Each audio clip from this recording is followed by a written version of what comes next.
Good morning. Good morning. Good morning. What's going on, everybody? How's everybody doing?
Okay.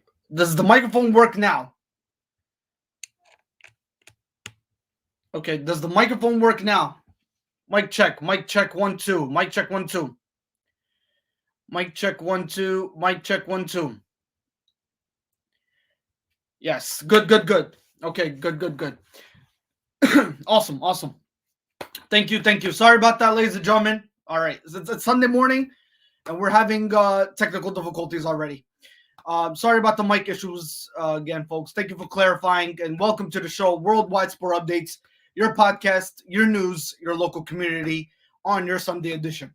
So, ladies and gentlemen, what I was saying when we were having mic issues, is this week we are in a podcast studio. We are on air, of course, as you can see in the background.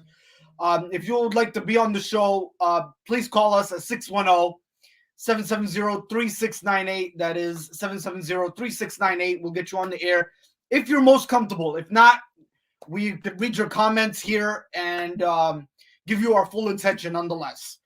Again, folks, what I was talking about before our microphone supposedly went out is Tom Brady. All right, we were supposed to go to Tampa Bay and cover Tampa Bay's story here. And ladies and gentlemen, the story behind the Tampa Bay Buccaneers is what is wrong with the Tampa Bay Buccaneers. All right, lately they've beaten the Dallas Cowboys. They beat the Philadelphia Eagles. Yes, I'm gonna pin the number in the comments. Yes. All right, I will do so. Folks, again, what I was talking about was Tom Brady, of course, ladies and gentlemen.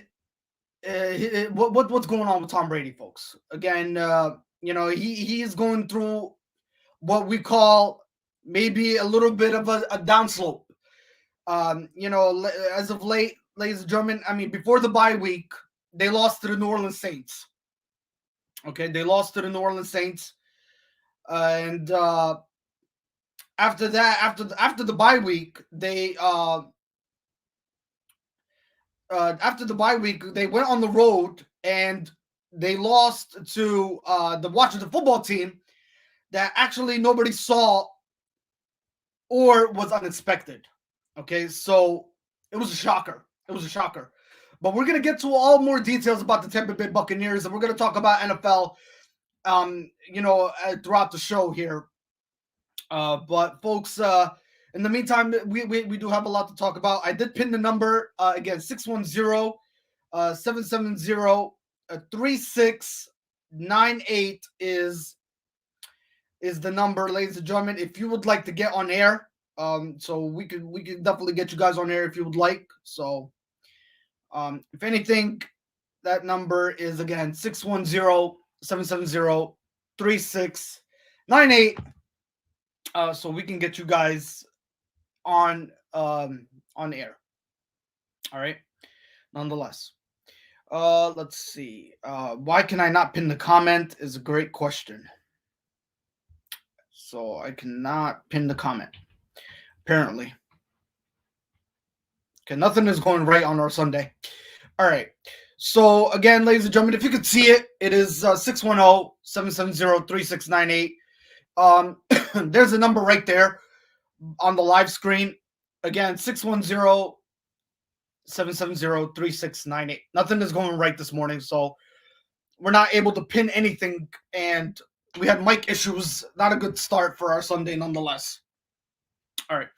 So we are live from a podcast studio this morning. Worldwide Sport Updates again, folks. This is your Worldwide Sport Updates again, your podcast, your news, your local community nonetheless. Awesome. Good. Thank you for the clarification. We appreciate you nonetheless, guys. This is what you guys are here for. Not only do we do the research, we deliver the news to you. And you guys are the ones that give the feedback. And we appreciate you guys nonetheless. This is what Worldwide Sport Updates is all about. We are dedicated, we are committed, and we strive to, the best of our ability to perform and give you the best up-to-date news as it comes forward to us. Misho, it's great to hear from you, buddy. Hope everything is well on your end. Again, welcome to the show, my friend. It's a warm welcome indeed to have you on air here with us on your Sunday morning, and not to mention to take the time out of your day, to interact with us, to be a part of us nonetheless. And we definitely greatly appreciate it. No doubt about it. It does not go unnoticed, Michelle. It really does not. And we greatly appreciate it. This is what it's all about, folks. This is what it's all about. All right. We'll get to a little bit of more Tom Brady news throughout the show, ladies and gentlemen. But again, ladies and gentlemen, he's just been having a rough week. I mean, you talk about a loss before the bye week against the New Orleans Saints. You have 1 week rest. You come back from the bye week. Something about these bye weeks that they're not in favor of any team. We've seen it in college football with the Penn State Nittany Lions. All of a sudden they lost, 3 straight games, I believe, and they've been in a slump situation, under Mr. Franklin. Not to mention, ladies and gentlemen, we're going to get into Penn State a little bit here. There is breaking news and rumors going around that Mr. Franklin might be signing an extension to stay with the Nittany Lions, folks. Yes, so we'll get a little bit to that. Not a lot of Penn State Nittany Lions fans want to hear that, especially. James Franklin has been getting the most, I would say, criticism. He's been criticized a lot this season, and a lot of people have been given their feedback. They've been given their word that they want James Franklin out, folks. And can you blame the Nittany Lion fans though? Can you blame them? They want Franklin out, but again, rumors coming around from the front office that Franklin might be sticking around, folks. So we'll get a little bit more details on that. I think I have a contract update to what the contract situation might be for James Franklin, but we'll get into a little bit more on that. But all I heard right now is that there is speculations going around that he might be sticking around with the Penn State Nittany Lions moving forward. Awesome, Micho. Thank you so much. Thank you so much, Micho. I appreciate you nonetheless taking the time out of your day, buddy. Enjoy the rest of your Sunday. Enjoy the rest of those football games. If you get the chance throughout the day to, turn on the TV and watch a little bit of those football games while you're relaxing and having your family gathering time. What can you beat on a beautiful Sunday like this?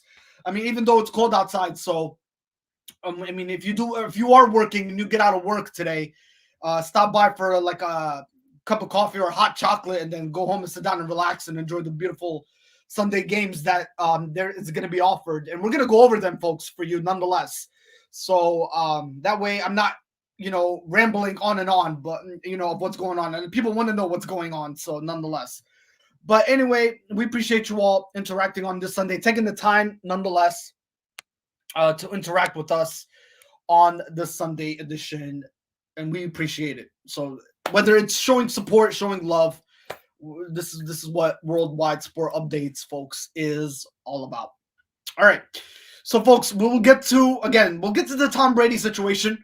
Again, we will talk about a little bit more detail about James Franklin. I came up across this article that he might be coming back, and not a lot of Penn State Nittany Lion fans want to hear that. But we'll get to all that, folks, in a couple minutes here. All right, and this is what it's all about. All right, folks. Again, welcome Sunday morning, Worldwide Sport Updates, your podcast, your news, your local community. Not to mention, I stopped by for some Dunkin' Donuts. Excuse me. Well, I did stop by for some Dunkin' Donuts, and then after that, I stopped by for some Wawa coffee, nonetheless. This morning, I was not really in the mood for Dunkin' Donuts coffee, so I just stopped by Wawa and got me a 24-ounce to get into the holiday spirit, nonetheless. So yesterday, however, I went to Starbucks, so we made it a coffee weekend this weekend, nonetheless. All right, folks. I couldn't pin the comment, but it is down again at the bottom. If you would like to come on the air with us and interact, get your voices heard to all the community that's hearing us this morning. Again, that number is there. But before you guys call, please reach out to me first on here or through my email. I mean, the email that's provided from my sports marketer. Just let me know if you guys are comfortable. If you want to be on air, we'll get you on air. But we need your permission first. We're not just gonna get you on air just for the heck of it. We don't know your comfort zone, what it's like. All right, we don't read minds, so you got to let me know if you're interested before we even accept your phone call, nonetheless. All right, because again, not a lot of people are comfortable with being on air and getting their voices heard. So we got to respect that. We have to. We have to nonetheless. All right, folks. So let's start here. I have. We're not gonna get into a lot of NHL. Okay, I'm not gonna be able to talk NHL this morning. We're actually throughout this whole segment because there is a lot to talk about, folks. Not to mention, there's a lot of college football upsets that we need to go over on your Saturday. And there's a slew of them. Not to mention, Tyrese Martin had a great game yesterday for the UConn basketball team. We're going to get to all that a little bit in the NCAA college basketball. Again, shout out to Tyrese Martin again. His great mentor. Shout out to Randy Ati. Again, he's been through this kid through thick and thin throughout his college career. Ladies and gentlemen, anybody that does not know who Randy Ati is, he is a great guy. He's a great person nonetheless. If you meet him in person, he has a great heartwarming soul in him. Great guy to interact with nonetheless. He's a local community in the state of Pennsylvania, in the Allentown area. He's a local resident. He used to be an athletic director of William Allen High School, and also a coach, and also in the office nonetheless as a principal. But he's been a great mentor to Tyrese Martin nonetheless, and Tyrese Martin continues to prevail and be impressive in his college careers, and showing that Randy Ati's coaching, it does not go unnoticed to developing his players and getting them to where they need to be, not only in the college elite level, but possibly to the NBA if Tyrese Martin in his future endeavors decides to make it to the pros one day. And he's a talented kid, folks. Each and every day you see Tyrese Martin on and off the court. If you meet him off the court, he has a great personality, great characteristics. And he's a people person all around. Same as for Randy Ati and ladies and gentlemen, nonetheless. But folks, this is the sports community. That's what it's all about. It's, interacting with your sources, with your folks, and they're being an inspiration to you to get where you need to be in life, nonetheless. Misho asked me, ladies and gentlemen, what are your thoughts on Aaron Rodgers? That's a great question. We're going to get to Aaron Rodgers a little bit here, folks. He had a great game. He just came back from COVID last week, and he was very impressive against the Seattle Seahawks. And speaking of the Seattle Seahawks, they shut out Russell Wilson and that Seattle Seahawks company team.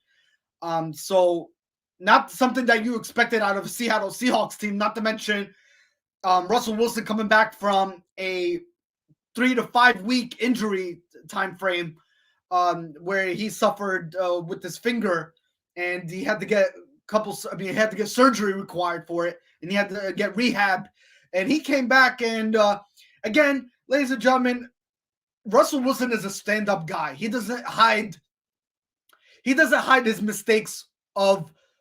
He gives credit where it's due, folks. He really does. And not to mention, he did not blame the injury that put him out on the shelf these past couple of weeks on that loss against the Green Bay Packers. It was just poor game plan. All right. There was no approach. There was no scheme. They had no answer for the Green Bay Packers defense, nonetheless. And I go back, excuse me, and I addressed that Green Bay Packers defense. They are playing lights out football, folks. Not straight, no ifs, ands, or buts about it. I mean, if you go back to the Kansas City Chiefs game where Aaron Rodgers was not even he was not even mentioned. He was not even the starting lineup, and it was a close game, and they lost that game, of course. But the Packers defense kept that game in clutch moments, and they kept it through 60 minutes of football and a low-scoring game. And it's all about that Packers defense come January. And excuse me. Again, will that mentality be that answer? Does defense will still win championships? Again, the thoughts on Aaron Rodgers. I mean, I went off subject there, and I'm sorry for that. Again, Aaron Rodgers, folks, he's just trying to get back into rhythm. He's trying to leave his personal stuff away from football and just focus on the task at hand.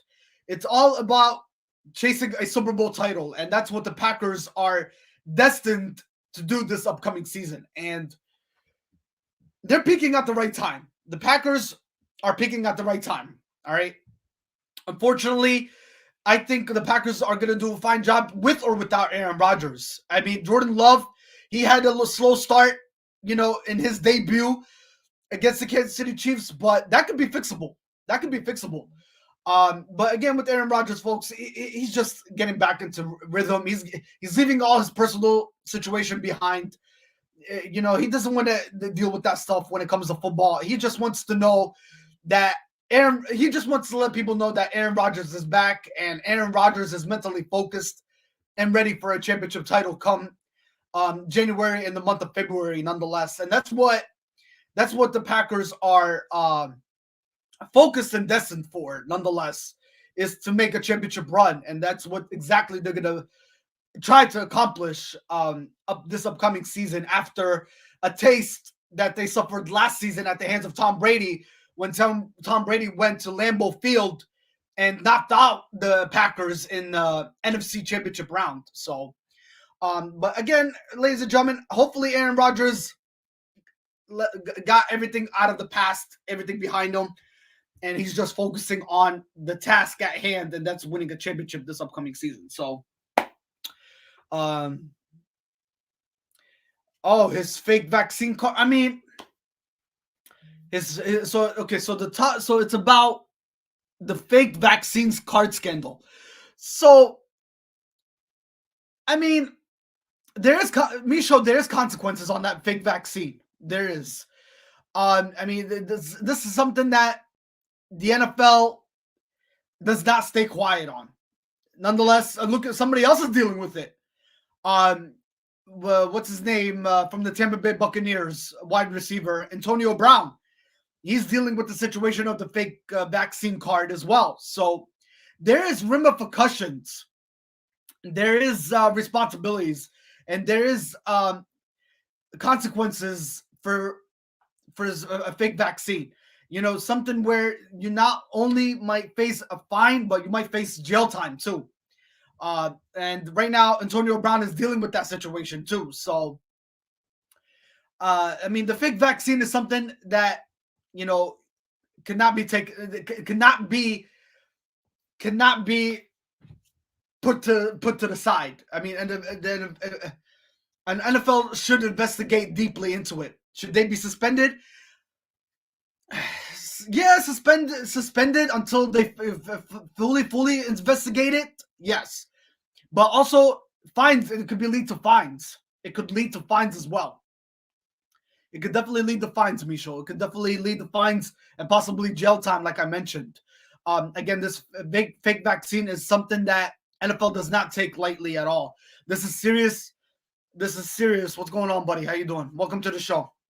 This is something that you cannot sleep on. You cannot put to the side and just say, or you know what, why did you give us a fake vaccine? Why did you all of a sudden come out in the open and say that you never got the COVID vaccine to begin with? It is a serious matter. It's something that you cannot you just cannot stay quiet on. Nonetheless, you just can't. So it's something that, folks, that we need to. I mean, NFL definitely needs to address. They definitely need to address. Nonetheless, Sean, again, welcome to the show, buddy. Thank you for tuning in on your Sunday. Folks, again, it's something that you cannot stay quiet on. Okay, a fake vaccine has a lot of responsibilities, folks, and it's something that needs to definitely be addressed, and there is ramifications on it. Whether you could be facing suspensions, you could face jail time, you could face so many things. Antonio Brown is going through it as well right now too. So, it's a lot. It's something that you cannot stay quiet on. Nonetheless, you cannot. But great questions. Great questions. The fake vaccine card scandal is a serious. But again, folks, I mean, you got to think about this for a minute here. I mean, I know where people are coming from. All right, where you should not be forced to take the vaccine because people have rights. All right, people have rights, and people should have their voices heard. For example, Kyrie Irving is going through that COVID situation. Nonetheless, I have a phone call. Hold on, somebody wants to be on air. Let's see if we can get him on here. Hello?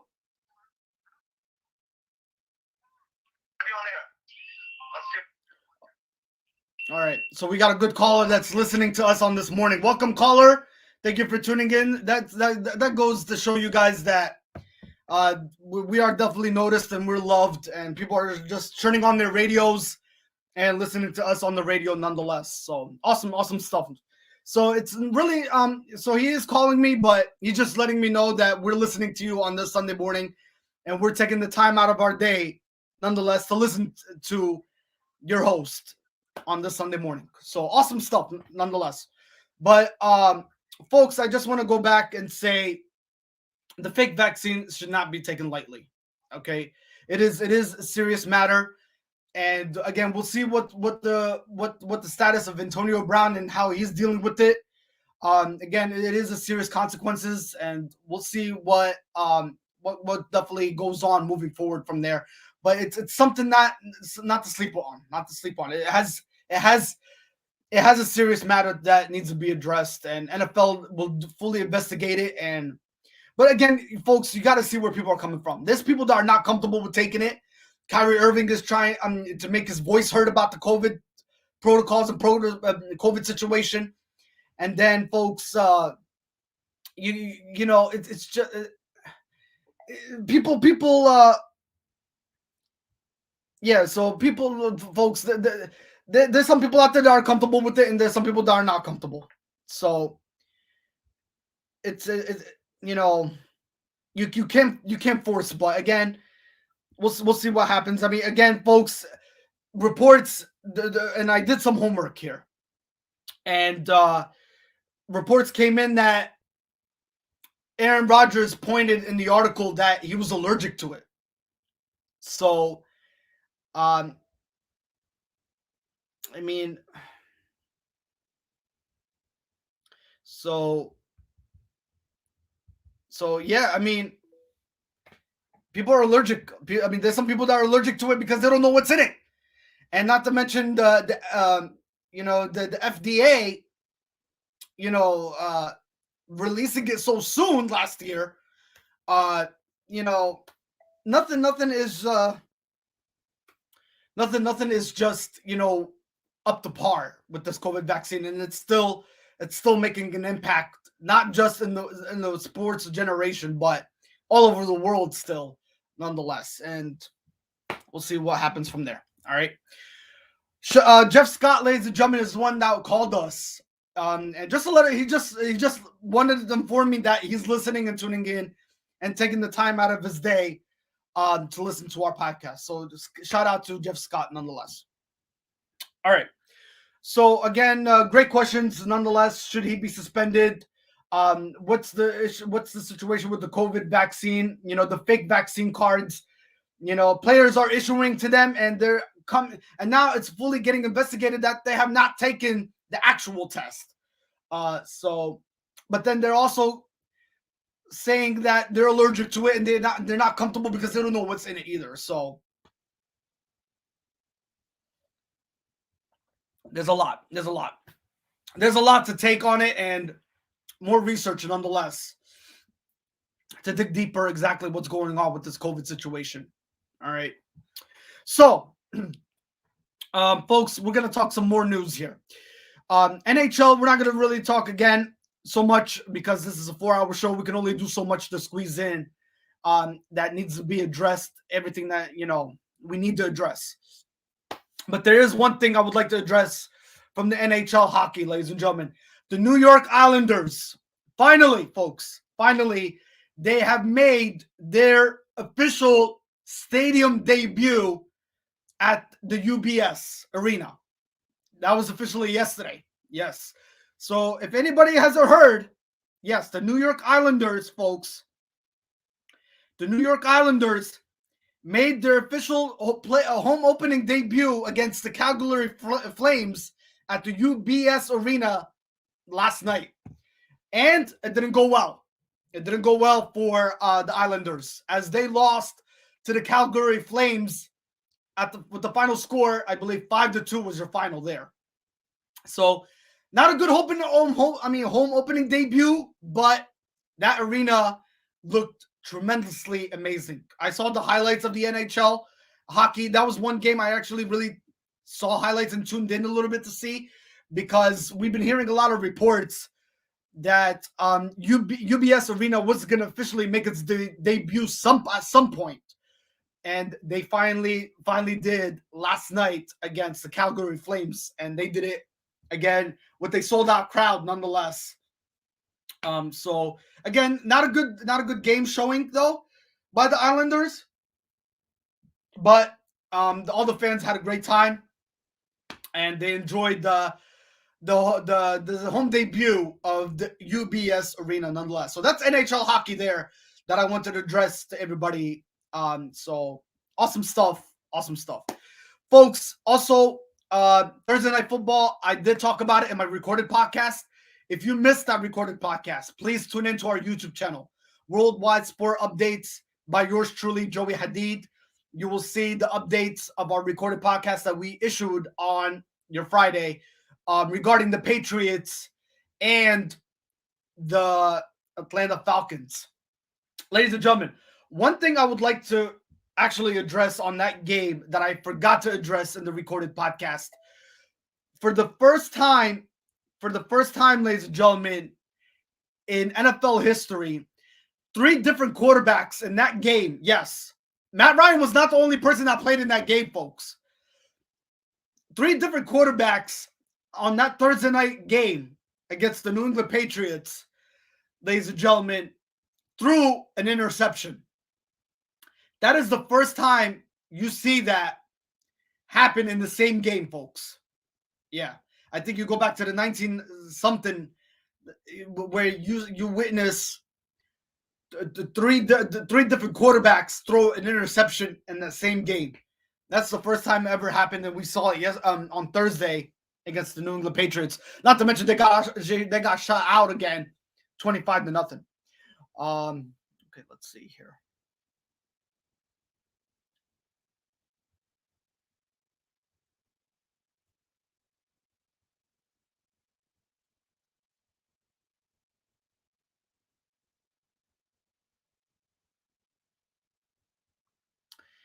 Yeah. Yep. So great point there, Misho. Great point. So definitely he needs to stick to sports and do not give out medical advices. Misho, I mean, that's a great point nonetheless. I mean, you brought that up. Very good point. Aaron Rodgers, I mean, he just needs to stick to sports and do not even worry about giving medical advices out to people. I mean, not to mention the first mistake that he did was he lied to the people nonetheless, and he lied to all the media that they see Aaron Rodgers as a positive influence. So again, it is the employer that enforces it. And again, if you don't like the rules, there's the door.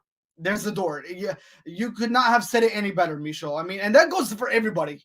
Yeah, that goes for everybody. If you don't like the rules, there's the door. Absolutely. So, I mean, excuses is what's being done here. He's allergic to it, and I mean, he can. I mean, the problem here is, and this goes for anybody that is an Aaron Rodgers fan. Why did you just man up and say that you got caught? You know what I'm saying here. If this COVID thing is a serious matter, and not to mention, you are around people. You are around people, aren't you?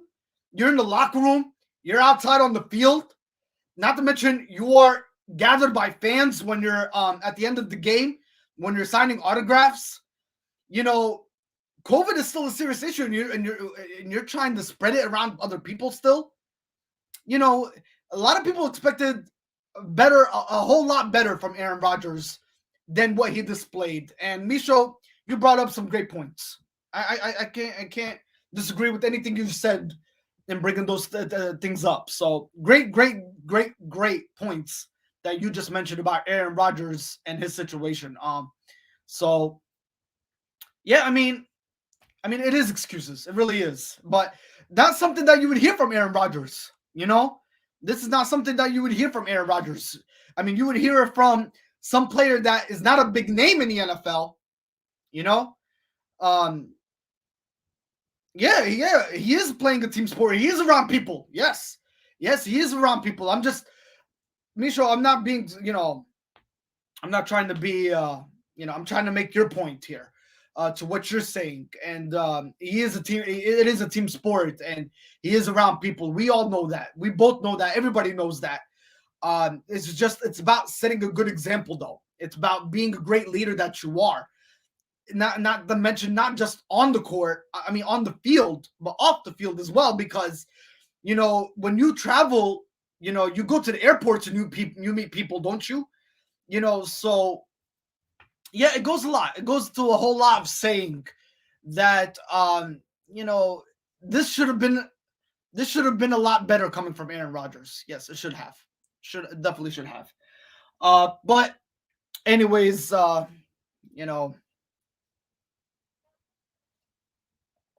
see what happens though. We'll see what happens. I mean, is the NFL still investigating? Absolutely, they still are. They're trying to come up to conclusions and serious matter to how this is going to be addressed. So we'll see nonetheless. But I mean, again, we'll also hear more reports about Antonio Brown too. Speaking of Antonio Brown, he is not playing tomorrow night against the New York Giants. So that's so for all the fantasy football players, owners out there that play fantasy football, do not put Antonio Brown in your starting lineup because he is not playing tomorrow as we speak. And it's because of the fake COVID vaccine, not to mention. So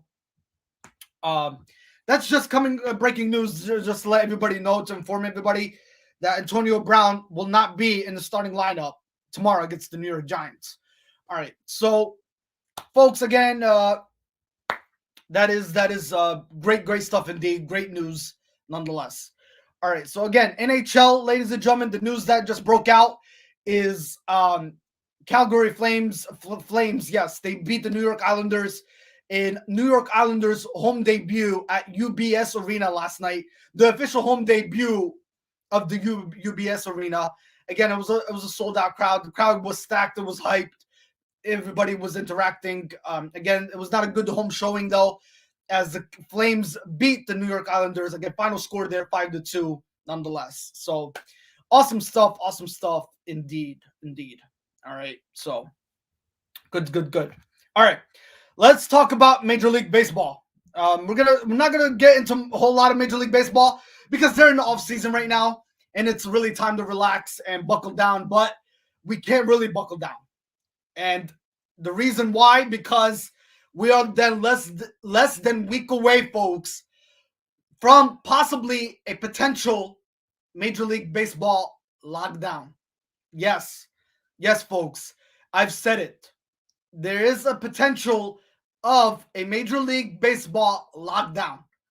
So, and I said this last week in last week's podcast.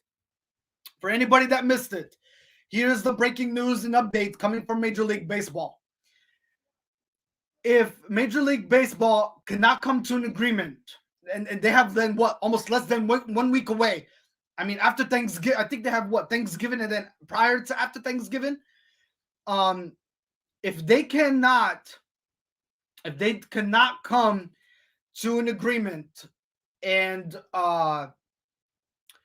they don't renew their collective bargaining agreement, folks, by December 1st, 2021, 11:59 p.m., the Major League Baseball will officially go on a lockdown if they cannot address and renew and they come to an agreement and come up with a new collective bargaining agreement. That's just the reports that are coming in from Major League Baseball that I wanted to share out to everybody, and everybody wondering why are Major League Baseball teams all of a sudden making moves now rather prior than till after the winter meetings, because they want to get that out of the way first and make sure teams are making moves respectively before a potential Major League Baseball lockdown that Major League Baseball is possibly looking in come December 1st, 2021 at 11:59 p.m. if they can't come to an agreement and a new collective bargaining agreement, folks.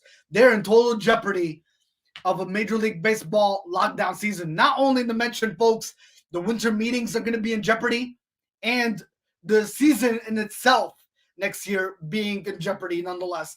Not to mention it's going to probably hurt minor leagues nonetheless, folks. It's going to put them in jeopardy nonetheless. So a lot is going around Major League Baseball right now, and we're going to keep our eyes and ears open for more information that comes in, and we'll bring it to you on our sports pages. So interact with our sports pages: Facebook, Twitter, Instagram, TikTok, everything for the latest on exactly what Major League Baseball is going to do. And they don't have much time, folks.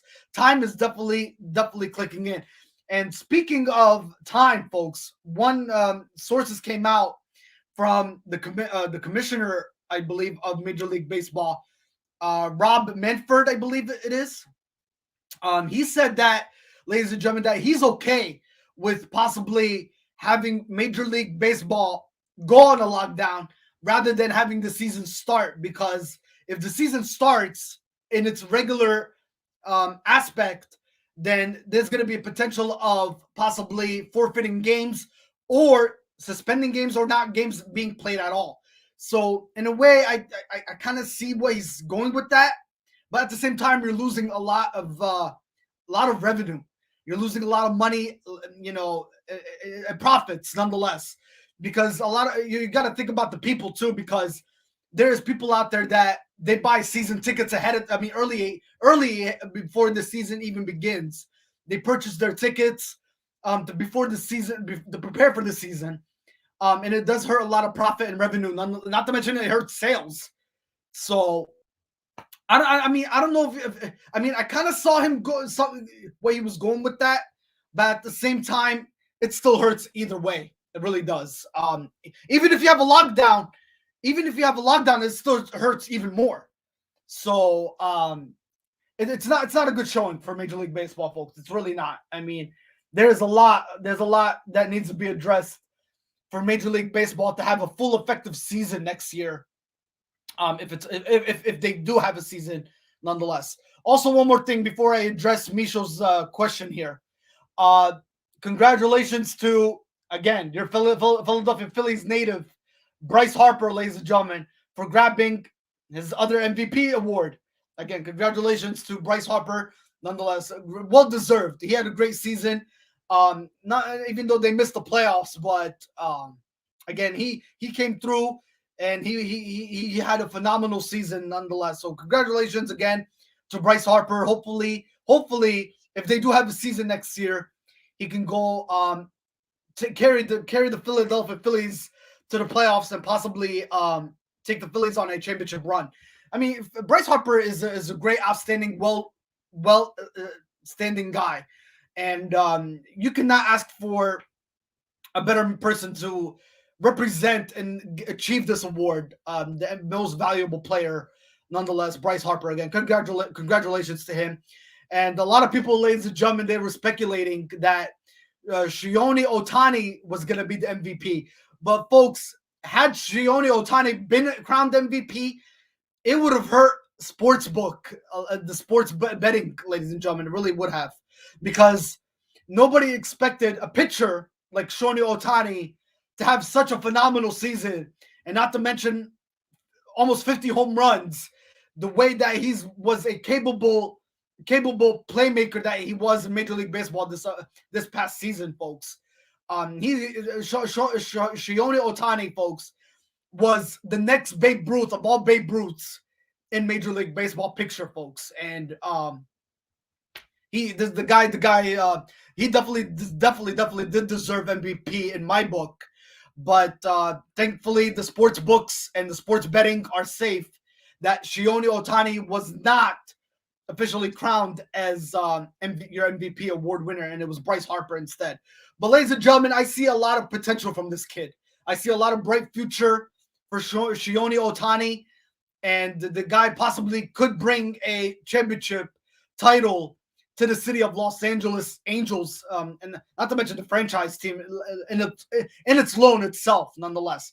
Now, speaking of Los Angeles, the city of Los Angeles, and I'm going to address Misho's comment here.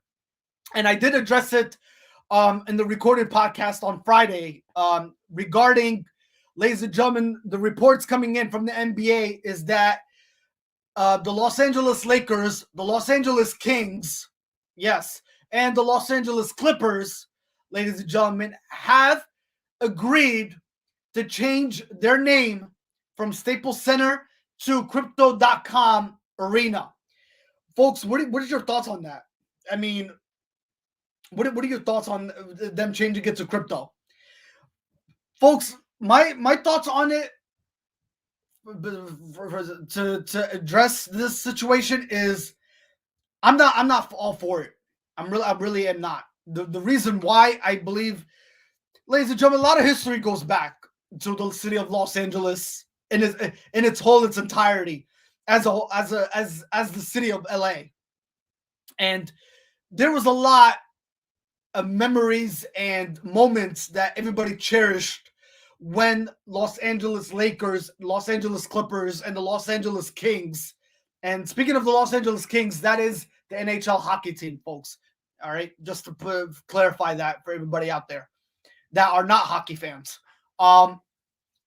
So, folks, again, there was a lot of history behind Staples Center, and in my opinion, folks, I feel like that name change is unnecessary. I think they should have kept it the way it was, Staples Center, because there was just a lot of history and a lot of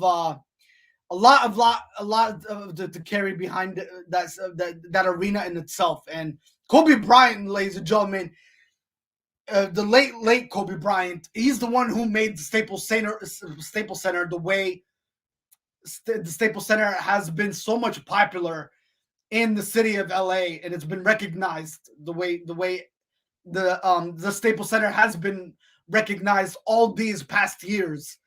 And I believe the name change is not that all I'm not all in favor of it. To be honest with you, I am not all in favor of Los Angeles Clippers, the Los Angeles Kings, and the Los Angeles Lakers changing that name from Staples Center to Crypto.com/arena. I mean, it's like now fans have to go on the website and type in that website, Crypto.com/arena, and to exactly get their latest ticket sales. If that's where, I think that's going to be the site where you purchase your tickets now moving forward, instead of StaplesCenter.com. So I feel like the name change is not. I'm not all in favor of it. Yeah, it is all about money. It is all about money. Money talks, and yeah. They had to come. They had to come with all agreements, Micho. They had to come. Excuse me. They had to come through through everything through their. I mean, that's on their table. That is set in front of their table to try to come up with a new approach in the sports era. The sports era. There we go. Our sports generation. And they felt like it was necessary. They felt like it was necessary now to move forward away from the Staples Center and start making some new changes for the city of LA. And a lot, I don't know. I mean, I'm not all in favor of it. And some LA, not to mention the whole city of LA probably is not in favor of it. But I mean, Paul George was not even in favor of the Los Angeles Clippers. He was not in favor of the new name change either. So Yeah, no, I mean, I'm not all in favor of it either. I don't know what I mean. Again, money is all about the money, and today's sports society and generation, folks. You know, when you see something in front of you and it impresses the heck out of you, then you're gonna go away with go away with it pretty much, and you're gonna be like, all right, you know what? I like the idea. Let's just go ahead and go ahead with it. Where do I sign to make this name official and in the books? In the books.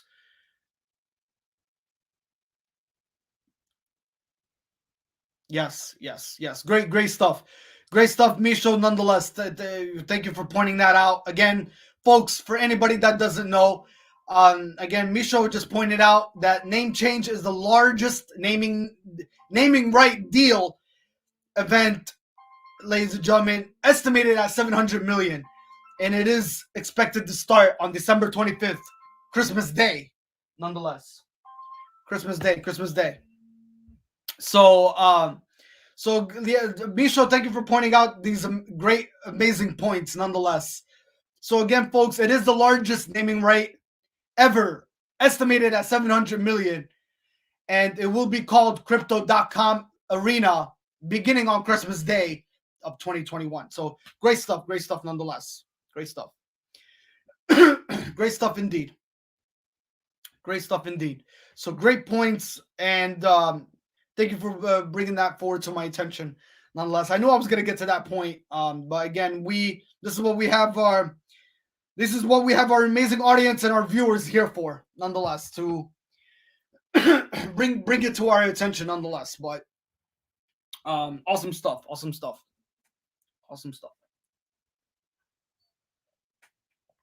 All right. So, we covered Major League Baseball. We covered NHL. And now, ladies and gentlemen, we're gonna talk now, I believe, NBA scores. All right. So we're gonna talk some NBA scores, ladies and gentlemen. So, with that being said, we did go over NBA news, so now we're gonna talk some NBA scores. So anybody that watched the NBA yesterday, ladies and gentlemen, I want to say something here real quick regarding the NBA. And speaking of NBA, ladies and gentlemen, news. Congratulations to Giannis Antetokounmpo, folks. Giannis Antetokounmpo, ladies and gentlemen, yesterday, again, for the first time in NBA, I mean, well, actually, I don't think this is the first time in NBA history, no. But it does go down in NBA history that he is the fastest to record 30 points, 20 rebounds, and 5 assists in a game. Yes, folks. Yes. He did that. He did that all by himself. Yes, in yesterday's game, folks. He is the fastest player to record 30 points, 20 rebounds, and 5 assists. 5 assists, folks. That is some awesome stuff. That is some awesome stuff. 30 points, 20 rebounds, and 5 assists by Giannis Antetokounmpo yesterday. Awesome stuff. This is an NBA history for a player to do that in one game. It's tremendous. Tremendous stuff nonetheless. All right. Let's go through the NBA scores that transpired yesterday at your front doorstep. To all the NBA fans out there that love their basketball, here are the recaps from your Saturday. Houston Rockets, they lost to the New York Knicks. 106-99 was your final score. And I believe the Knicks are off to a great... No, not really. 9-7 is their record. And Houston Rockets are still trying to figure out how to win their second victory of the season. So they fall to 1-15. Again, New York Knicks are 9-7. They beat the Rockets 106-99, your final. Miami Heat, they lost to the Washington Wizards. 103-100 was your final score yesterday. Pelicans, they lost to the Pacers, 101-94 your final. Oklahoma City Thunder, they lost to the Boston Celtics, 111-105. Speaking of the Celtics, folks, they're off to, I believe, a great start. They're 9-8 though, but they have been going in the right trend of winning games lately. So awesome stuff by the Boston Celtics. And I'm going to recap some of the games that they have won. So go back to, well, actually, you know what? You can't really talk about their huge run, but they did beat the Cavaliers back on November 15, 98-92. And then they lost to the Hawks on November 17. They had no answer for the Hawks. They beat them the Hawks beat them 110-99. And then they beat the Los Angeles Lakers 130-108. And then they beat the Oklahoma City Thunder 111-105. But they're getting there. The Boston Celtics are trying to find their rhythm. And they're slowly progressing. I believe Jason Tatum, ladies and gentlemen, he had 37 points in yesterday's showdown against, actually he had 33 points in yesterday's showdown against the Oklahoma City Thunder. So 33 points by Jason Tatum. He had 8 rebounds, 5 assists, against the Oklahoma City Thunder. And Grant Williams, he had 14 points, 8 rebounds, and 1 assist. And AJ Horford, he had 10 points, 11 rebounds, and 7 assists. And then Dennis Schroeder, I think that Dennis Schroeder was the highlight of the game. He had 29 points, 4 rebounds, and 6 assists by Dennis Schroeder. So awesome stuff. But they beat Oklahoma City Thunder 111-105, your final there. Atlanta Hawks. Well, the Atlanta Hawks are trying to find their rhythm in itself also, as they improved their record to 8-9. The Hornets, they fall to 10-8. The Hawks beat them by 10 points. Your final there, 115-105. Milwaukee Bucks, again, congratulations to Giannis Antetokounmpo, the fastest guy to ever record 30 points, 20 rebounds, ladies and gentlemen, in great fashion nonetheless. And I think he had, 5 assists. So great stuff by Giannis Antetokounmpo, ladies and gentlemen. Again, 32 points, 20 rebounds, 5 assists. Awesome stuff. I mean, the first ever to record that, fastest player to ever record in NBA history to record so much points like that. And then behind him, I think Bobby Portis put 24 points up, 15 rebounds, and he had no assist to show for it. And then Grayson Allen, he had 16 points, 7 rebounds, and 1 assist. And then Pat Connaughton, he had 11 points to show for it there. So awesome stuff, nonetheless. Awesome stuff. So great performance by the Milwaukee Bucks. I believe the Milwaukee Bucks are 9-8, so they're trying to get back in the winning formula as well. And they could get it done nonetheless. They just got to find exactly what's going on with this team. And they're trying to get over the hump of, winning an NBA championship last year. A lot of people it went unexpected that they didn't really expect the Milwaukee Bucks to win a championship, but they had a great run and they did it in great fashion. And a lot of respect to Giannis Antetokounmpo because he won a championship without a super team nonetheless.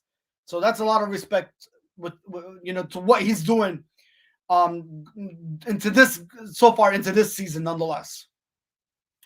Timberwolves. Oh my God, Timberwolves. Man, you know what, folks? This game, final score again was 138-95 against the Memphis Grizzlies. And ladies and gentlemen, who other than Anthony Edwards, who had an amazing night last night against the Memphis Grizzlies. He had 23 points, again, 2 assists. And then, ladies and gentlemen, Karl Anthony Towns behind him, he had 21 points, 5 rebounds, 2 assists. And then D'Angelo Russell, ladies and gentlemen, he had 28 points, 4 rebounds, and 5 assists, folks. So Minnesota Timberwolves were on a rampage. They were on the rampage. Final score 138-95. And I believe the Timberwolves, they improved their record to 7-9, while the Memphis Grizzlies are 8-8 on the season. 76ers, they fall again. I don't know what's wrong with the 76ers as of late. They are 9-8 on the season. The Portland Trailblazers, they beat the 76ers 118 and 111 as the Portland Trailblazers improved their record to 9-8. And again, I don't know what's wrong with the 76ers. I have no answer. I just don't have no answer. And not to mention with the loss by the 76ers, Tobias Harris, he had 28 points, and Tyrese Maxey had 28 points, and they still lost. So you combine that by those two playmakers, what was that, like 56? You combine those points, 56 total. So 56 total points by those two playmakers, and they still have yet to show for it. So again, the Trailblazers came through when they needed the most, and I believe Damian Lillard is the guy of all guys, ladies and gentlemen, who had a great night. 39 points. He had 7 assists, no rebounds. And then behind him, I believe, was CJ McCollum, who had 18 points, 6 rebounds, and 5 assists. And then Norman Powell, he had 17 points, 2 assists, and 1 rebound. So, yeah, so that's your ball game there. All right, Utah Jazz, ladies and gentlemen, they beat the Sacramento Kings 123-105, your final there. So great stuff nonetheless. All right, we have NBA games going on today. We're going to give you predictions for those NBA games later on today. All right, so first and foremost, here are my predictions and the games that are happening across the NBA on your Sunday. All right, let's start off with the Hornets versus hold on. Mavericks versus the Clippers. Today is scheduled for 3:30 p.m. I picked the Clippers to win that basketball game for you later on this afternoon. The Los Angeles Lakers versus Detroit Pistons. We will go with the Los Angeles Lakers. That's my pick for everybody out there that will be watching the NBA basketball games this afternoon. Scheduled for 6 o'clock p.m. Eastern Time. The New York Knicks versus the Chicago Bulls. I would like to go with the Chicago Bulls on this one. Again, Derrick Rose will be traveling on the road to face his former team. Scheduled for 8 o'clock p.m. Eastern Time. I do like the Chicago Bulls in that matchup. The Denver Nuggets versus the Phoenix Suns. I like the Phoenix Suns, ladies and gentlemen. Speaking of the Phoenix Suns, they are 12-3, ladies and gentlemen. Yes, behind the Golden State Warriors right now. So, second place behind Golden State right now, and they're riding hot, folks. They are definitely riding hot. I believe the Phoenix Suns are an 11-game winning streak right now. I could be wrong, but they are riding that high momentum nonetheless, and it is incredibly insane. Yes, they're on an 11-game winning streak, folks. You are not hearing that wrong, and the Suns are on a rampage. And I'd like them to carry that momentum today when they go against Nikola Jokic and the Denver Nuggets, who are 9-7. So that game is scheduled for 8 o'clock p.m. Eastern Time. Again, ladies and gentlemen, it is all about, ladies and gentlemen, Chris Paul and that dominating team, folks, of the Phoenix Suns. Chris Paul, Mikal Bridges, Jay Crowder, DeAndre Ayton, ladies and gentlemen, Devin Booker, Cameron Johnson, folks, and Landry Shamet, JaVale McGee. Oh man, folks, this is what it's all about for the Phoenix Suns, as they are on a hot winning streak nonetheless, and I think they'll carry that momentum going into today's game nonetheless against the Denver Nuggets. And ladies and gentlemen, your final game of the night on your Sunday night is the Toronto Raptors versus the Golden State Warriors. The Golden State Warriors are 14-2 on the season. What a great hot start by the Golden State Warriors, as they are right now currently on a 3-game winning streak after losing in their previous matchup to the, I believe, Hornets. I think they lost to. Yep. So so they're on a 3-game winning streak. They will go against the Raptors, and I think they'll carry that momentum and they'll win their 15th game to go 15-2. Later on this evening at 8:30 p.m. Eastern Time, nonetheless. So awesome stuff for your NBA basketball games, and nonetheless your NBA predictions for your Sunday. So enjoy those games. and hopefully everybody will have their popcorn ready when those games get underway later this evening. All right. So, folks, again, Giannis, great performance. The fastest, again, we mentioned he's the fastest player to record 30 points, 30 points, 20 rebounds, and 5 assists. Again, incredible stuff by Giannis Antetokounmpo. All right. Okay, folks, now we are going to talk college football. College football on your Saturday.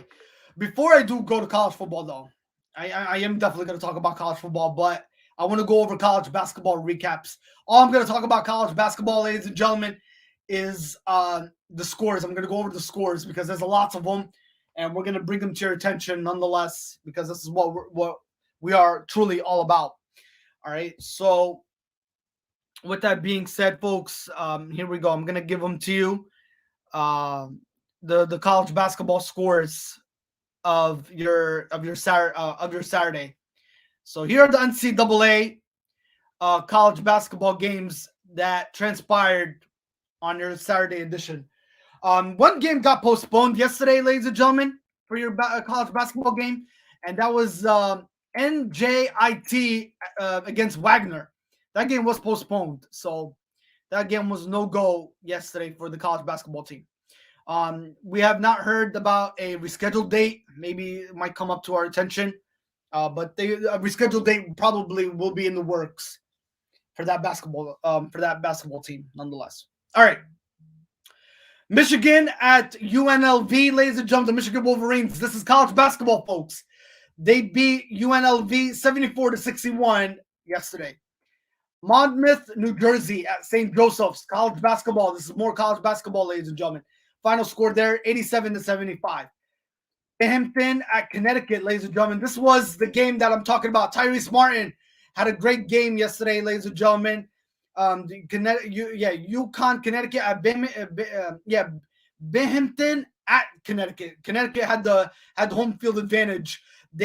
So the Connecticut Huskies, ladies and gentlemen, they beat Binghamton 87-63 your final. Not to mention, ladies and gentlemen, Connecticut Huskies are 4-0 on the season right now in your NCAA college basketball. What a great season they're off to right now in the Big East standings, nonetheless. And it's a great showing. It's a great showing. And not to mention Tyrese Martin, he continues to put where credit is really due. So maybe 10 plus points, up to 20 plus points he puts. But in the last line, I mean, when he was in the starting lineup in the last game, Tyrese Martin, ladies and gentlemen, he played 26 minutes of basketball, recorded 15 points, 4 assists, and 11 rebounds in his last previous game, ladies and gentlemen. And he continues just to be a dominant performance nonetheless in this showing. If we could pull up more stats on the Connecticut Huskies, I think people would appreciate that. So Connecticut Huskies, bear with me, folks. Here, yes, Connecticut Huskies again versus Binghamton.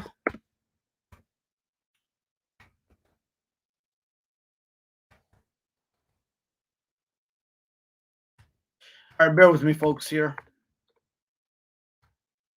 Okay, so yeah, yesterday, folks, again, this game, again, Tyrese Martin had an outstanding game, folks, nonetheless, and it was a great showing, and he put on a great performance that everybody expects out of Tyrese Martin. Again, if we could pull up those stats, though, that'd be great. I cannot pull them up. Okay, I cannot pull him up. Anyway, ladies and gentlemen, he just continues to be clutch where it's really due for the UConn basketball team. So let's see. Maybe this is it. This is it, maybe. Or maybe so far, Tyrese Martin going into the season. Let's see. There's team leaders right now. Not really. I mean...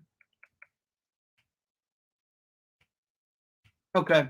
All right. So anyway, folks, again, Tyrese Martin just continues to show where it really matters the most, and they came through nonetheless, and they dominated again the Binghamton basketball team. Again, 87-60 was your final score there, nonetheless. So awesome stuff.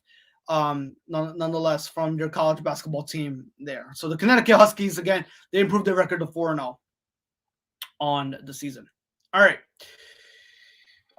Bethune Cookman, ladies and gentlemen, versus Bryant. Cookman, they beat Bryant again. 81-75 was your final there. Stanford at Baylor. Baylor, they beat Stanford. 86-48 your final there. And then Richmond at Drake. Drake beat Richmond 73-7 your final.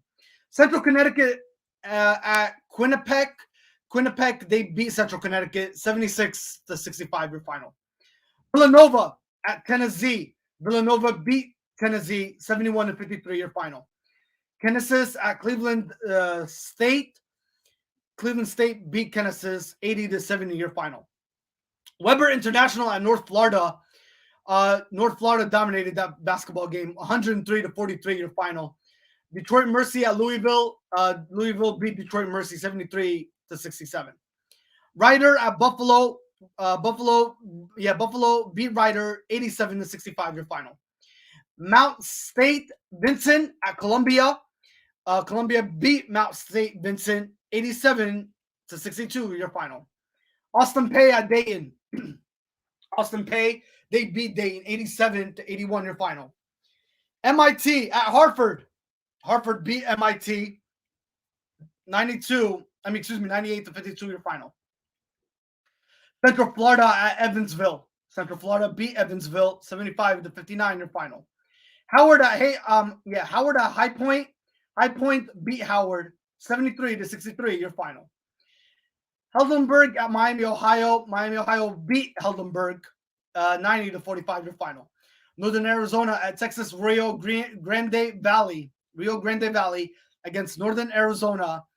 This was a 2-point game, folks. Northern Arizona beat Texas Rio Grande 89-87 your final. SIU Edwardsville at Youngstown State. SIU Edwardsville beat Youngstown State 69-66 your final. Holy Cross versus Air Force. Air Force beat Holy Cross 72-53 your final. Dixie State at Dixie State at CSU Northern Ridge. Northern Ridge, they beat Dixie State 79-73 your final. Bob Jones at Charleston Southern. Yeah, Charleston Southern dominated that basketball game 119-63 your final. Troy at Tennessee Martin. Troy, they dominated Tennessee Martin 80-67 your final. Bradley versus Brown. Bradley lost to Brown 65-62 your final. Mobile at South Alabama. South Alabama beat Mobile 78-45. Montana State at New Mexico. New Mexico beat Montana State 81-78. Illinois Chicago at Loyola Chicago. Loyola Chicago beat Illinois Chicago 80-63 your final. UNC Wilmington at Delaware State. Delaware State lost to Wilmington 67-63 your final. Carver Bible College at Gardner Webb. Gardner Webb dominated Carver Bible College 100-38. Chattanooga at VCU. Chattanooga beat VCU 56-54 your final. Army at La Salle. La Salle beat Army 61-58 your final. Chicago State at UC Santa Barbara. Santa Barbara beat Chicago State 81-50 your final. North Carolina AT&T at Wake Forest. Wake Forest beat North Carolina AT&T 87-63 your final. North Carolina Tar Heels at Purdue. North Carolina Tar Heels lost to Purdue 93-84 your final. Oral Roberts at Central Arkansas. Oral Roberts lost to Central Arkansas 70-67 your final. Niagara at St. Thomas. St. Thomas beat Niagara 76-67 your final. Eastern Michigan at Michigan State Spartans. Michigan State Spartans 83. Eastern Michigan 59. Mercer at St. Louis. St. Louis, they beat Mercer 75-58, your final. Utah at Boston College. Boston College, they lost to Utah 68-61, your final. Colgate at Syracuse. Colgate beat Syracuse 100-85, your final. VMIA, actually VMI, I'm sorry, Mars State. VMI against Mars State. In overtime, Mars State beat VMI 78-74, your final. UMBC at Longwood. Longwood beat UMBC 82-55, your final.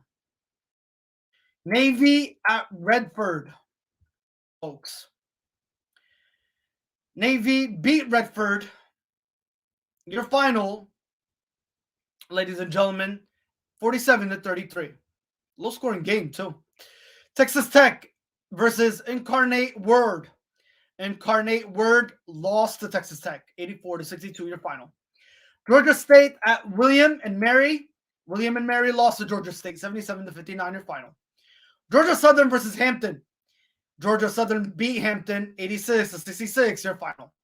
Final overtime game, ladies and gentlemen, Dusick versus Colorado. Colorado beat Dusick 84-76, your final. North Dakota at Florida Atlantic. Florida Atlantic beat North Dakota 98-79, your final. San Jose State at Texas. Texas beat San Jose 79-45, your final. Manhattan versus Liberty. Liberty lost to Manhattan 76-60, your final.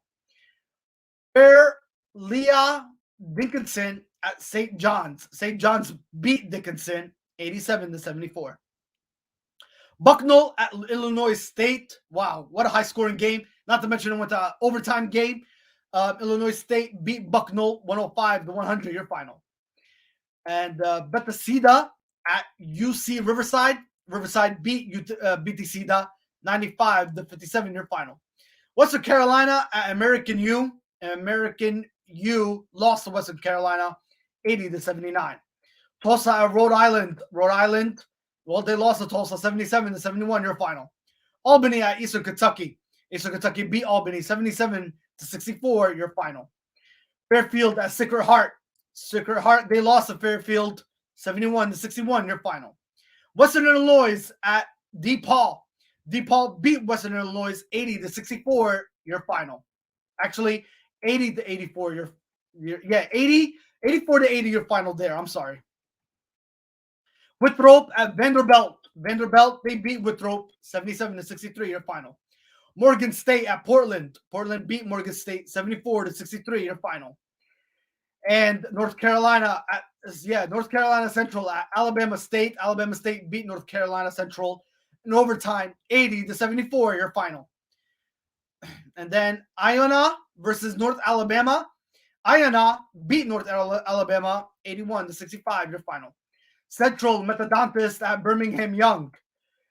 Birmingham Young, they beat, again, BYU. They beat Central Methodist 97-61. 97-61, your final. Pepperdine at UC Irvine. UCI Irvine. They beat Pepperdine 82-48, your final. Nebraska Omaha at Montana. Montana, they beat Nebraska Omaha 68-47, your final. Texas Arlington at San Diego State. San Diego State beat Texas Arlington 68-62, your final. And then UC San Diego at Sacramento State. UC San Diego, they beat Sacramento State 71-56, your final there. Last game of the night, of your Saturday night, Texas State versus Eastern Washington. Texas State beat Eastern Washington 81-74, your final there. So those are your college basketball games, folks, from your Saturday, nonetheless. Good stuff, good stuff. All right. Do I have any college basketball news? Not really. Everything is good, up to par, and everybody is where they need to be. Again, Tyrese Martin is in great shape, having an incredible season, nonetheless, as we mentioned before, and everything is going great so far into the season, nonetheless. All right, folks. So thank you again, everybody, for really tuning in on this Sunday edition. Nonetheless, folks, we greatly appreciate it. And again, this is Worldwide Sport Updates, folks. Your podcast, your news, your local community, nonetheless. And we appreciate you all from the bottom of our hearts for tuning in on your Sunday edition, nonetheless. So great stuff indeed. Great stuff indeed. All right. Good. All right. So now, with that being said, let's talk college football, folks. College football games yesterday was something that needs to be talked about regarding the upsets. I mean, yesterday, ladies and gentlemen, the Ohio State Buckeyes, of all team, dominated the Michigan State Spartans, folks.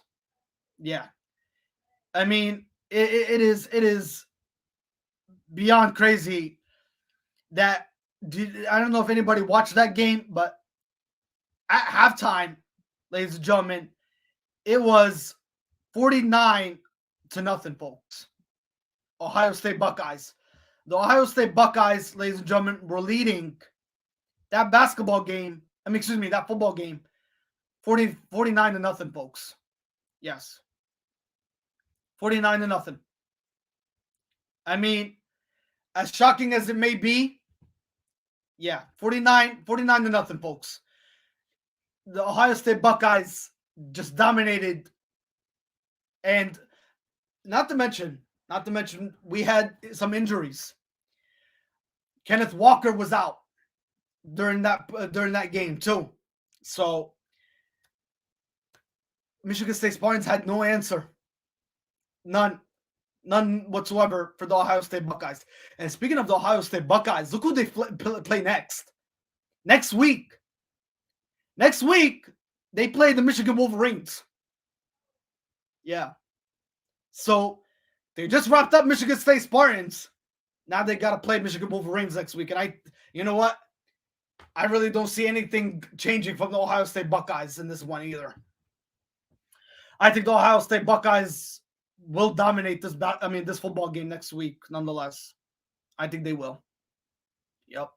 I think what they did to the Michigan State Spartans, I think they're going to do the same thing to the Michigan Wolverines, nonetheless. But with that being said, though, we're going to go over college football games with you, and then we're going to get straight to the NFL, nonetheless. Because it's all about football here, recapping college and then moving forward to the NFL for your Sunday edition. All right. Again, one thing I want to point out between that Ohio State Buckeyes game and the Michigan State game, ladies and gentlemen, there were some playmakers that made some history in that football game yesterday.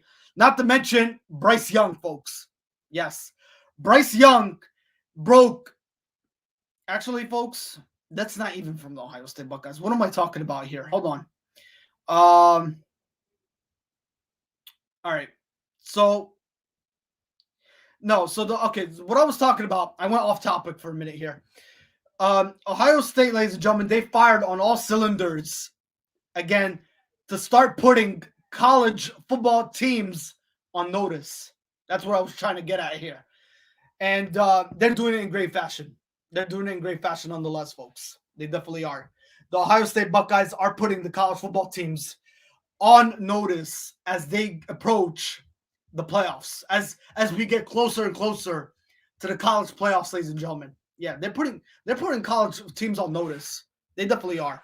I mean, it is scary, just beyond scary, how Ohio State Buckeyes dominated this team so much. And we're going to get to how they dominated this team. So here we go. Let's go. Let's talk about the college football games from your Saturday. Also, I'm going to give you, ladies and gentlemen, 5 takeaways from the Penn State game. They beat Rutgers yesterday, 28-0. So we're going to give you some more information on that. And then, ladies and gentlemen, again, I did bring this out to everybody's attention. Ladies and gentlemen, in the Alabama game yesterday against Arkansas, Bryce Young breaks Alabama's single game passing record. Yes, folks, he did. He did that in great fashion against the Arkansas football team. And we'll get to his stats a little bit more here, but I think Alabama, ladies and gentlemen, they not only did they pick up the victory against Arkansas, but they improved their record nonetheless to in the SEC, none to mention 9-1, the Alabama Crimson Tide, and they're 5-1 in the conference as well. So Alabama Crimson Tide are on the roll, ladies and gentlemen, and it was all thanks to Bryce Young, ladies and gentlemen, who broke Alabama's single passing game passing record nonetheless. And another, ladies and gentlemen, another person that made history from the Alabama Crimson Tide was wide receiver Jameson Williams, who made history in a long touchdown reception against Arkansas.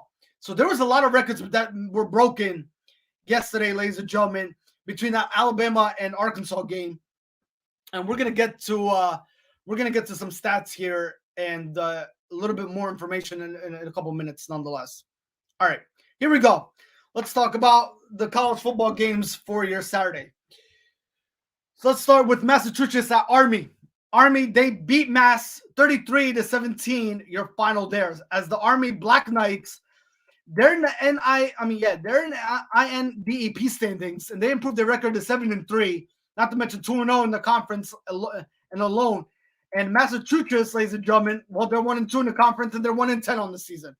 So nothing is going right for the Massachusetts football team. And they can forget about the playoffs nonetheless. Again, final score, 33-17 there. Tennessee State at Mississippi State. Mississippi State, man. And this team is what? Number 25 in the college football rankings? Man, the Mississippi State Bulldogs showed up. Stand up for the Mississippi State Bulldogs. As they, ladies and gentlemen, I believe they are, 7-4 in the SEC standings? And they're 4-3 in the conference. Ladies and gentlemen, they beat Tennessee State, ladies and gentlemen, 55-10, your final score there. And they did it in great fashion nonetheless. Oh my God, dominating fashion. Again, Mississippi State, they improved their record in the SEC standings, 7-4, while they're 4-3 in the conference nonetheless. So, wow. Incredibly wow. And a college football team that's ranked number 25 to dominate. Tennessee State is not really ranked at all. So they went, they lost. And against, that's your football game there. 55-10 final. Charleston Southern at Georgia Bulldogs. Ladies and gentlemen, this is the team that you guys are going to go through nonetheless come playoff time. Now, my question is to all the college football fans out there, which team let me go back here and say this. Which team has the highest probability to possibly knock out the Georgia Bulldogs? I mean, you got Alabama Crimson Tide looking in. All right. Forget about the Cincinnati Bearcats. I feel like this team, I don't know how the heck they're still in this thing. I really do not know. I am beyond shocked and speechless right now that Cincinnati Bearcats are still undefeated, ladies and gentlemen, in the college football season. And they still have not lost a single season, regular season game yet. And they're just 11-0 right now, going through the, possibly finishing this season prior to an undefeated record. But I don't know how they're still in this, though. But I do not see Cincinnati Bearcats posing a threat to the Georgia Bulldogs. The team I really do see posing a threat, possibly, it could be one of the Michigan teams. It could be either the Michigan State Spartans, or it could be the Michigan Wolverines, or it could be, ladies and gentlemen, the Ohio State Buckeyes, or it could be possibly Alabama Crimson Tide that could possibly challenge the Georgia Bulldogs nonetheless. So to think about it, I mean, there's a lot of teams out there that are challengeable to the Georgia Bulldogs, ladies and gentlemen. And not to mention, I go back. For anybody that missed that score, it was 56-7 yesterday against the Charleston Southern, ladies and gentlemen. Again, they're undefeated, the Georgia Bulldogs, ladies and gentlemen. They're 8-0 in their conference SEC standings. And then, ladies and gentlemen, this is the hottest team in college football right now. And there's a potential out there for possibly having either the Ohio State Buckeyes challenging them come playoff time. Yeah, either the Michigan Wolverines or possibly the Michigan State Spartans maybe might pose a challenge to the Georgia Bulldogs. I am not even thinking about jumping on the Cincinnati Bearcats bandwagon here. I really am not. I don't know. I am still, my eyes are popping up right now that this team is undefeated. They're 11-0, folks. And I think they're going to stay where they're at pretty much at 11-0. Not only 11-0 in the college football rankings, but they're going to stay ranked number 2, ladies and gentlemen, in the college football rankings. I cannot believe I'm saying that the Cincinnati Bearcats in the same sentence are going to be ranked number 2 in the college football standings. That's crazy. Behind Georgia Bulldogs. Wow. I mean,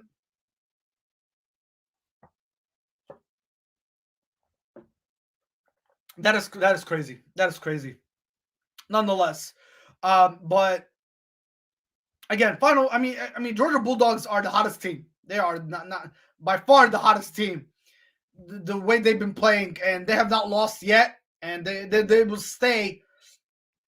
It will stay at the number 1 spot in the college football rankings. So again, 56, ladies and gentlemen, 56-7, your final in that football game yesterday, and they did it in great fashion. I mean, Charleston Southern, they only posted 7 points up in the third quarter, and the first and second quarter and the fourth quarter, they're pretty dry, and they had no answer to even get back to dancing with the Georgia Bulldogs nonetheless. New Mexico State at Kentucky. Kentucky won that football game 56-16, their final. Fairview A&M at Texas A&M. Texas A&M ranked number 16 in college football. They beat Fairview 52-3, your final there. And I believe, ladies and gentlemen, Texas A&M, they are currently in the SEC standings. They're 8-3 in their and not to mention they're 4-3 in the conference. I think they are possibly going into the playoffs. I think they are bowl eligible. I believe they are bowl eligible. I think Texas A&M are recognized for a college playoff spot, but they're 8-3. They have a great record. All right, their conference is not where it needs to be, but they're right there. They're right there. So we'll see what happens. But Texas A&M, ladies and gentlemen, they're doing what every football team needs to do right now, and that just keeps on winning and crossing their fingers for some high hopes to represent in the college football playoffs nonetheless. Again, 52-3, your final there. Florida Atlantic at Western Kentucky. Western Kentucky, they beat Florida Atlantic 52-17, your final. Florida State at Boston College. Florida State, they beat Boston College 26-23, your final. And I believe in the ACC standings, Florida State is 5-6. So not really much to talk about there. And they beat them by 3 points. So they barely even got a victory against Boston College nonetheless. Oh my God. What happened to Wake Forest? What happened to Wake Forest, ladies and gentlemen? And not to mention, they're 9-2. So they suffered their second loss on the season. They're 6-2 in the conference, in the ACC conference. And speaking of Clemson, they're 8-3, folks. Yeah, but they're unranked in college football, ladies and gentlemen. They have the best record, but they're unranked college football team. 8-3 in the ACC standings, and they're 6-2 in the conference. What a great record, though. What a great record by the Clemson Tigers. What a great record by the Clemson Tigers, folks. Okay, they're 6-2 in the conference, in the ACC conference, and they're 8-3. I mean, hopefully they have a shot in the playoffs. I think this team, with their record, they deserve it, but they might be looking on the outside. I mean, it might not be enough for them to make the playoffs.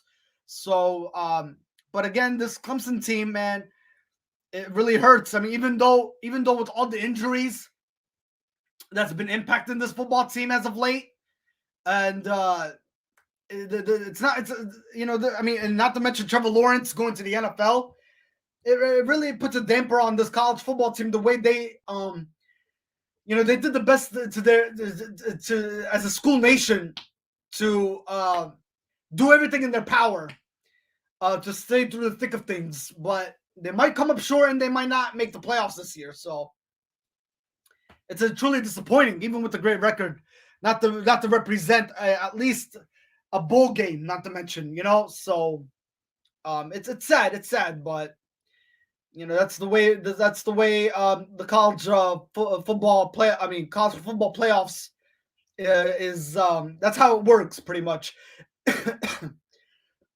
And speaking of how it works, there's a lot of rumors going around that the college industry are thinking about expanding the playoffs to 16 games, 16 college football playoff standing than where it is right now, and that would be something to look out for. 48-27, your final there. Wake Forest, this is the second loss of the season now. I don't know where it's going to put them in as far as playoffs is concerned. I think this could hurt their playoff chances, maybe even for a bowl game eligibility as well. But this is their second loss in the ACC standings, nonetheless. All right. Let's continue here, folks. All right. Wofford at North Carolina. North Carolina, they beat Wofford 34-14. Your final there. Michigan State Spartans again at the Ohio State Buckeyes. The Ohio State Buckeyes, man, they rolled through on all cylinders, ladies and gentlemen. They just did. And we're gonna bring up some stats on this football game here from November 20th of 2021. Again, 56-7 your final, ladies and gentlemen. And Ohio State Buckeyes, they improved their record to 10-1.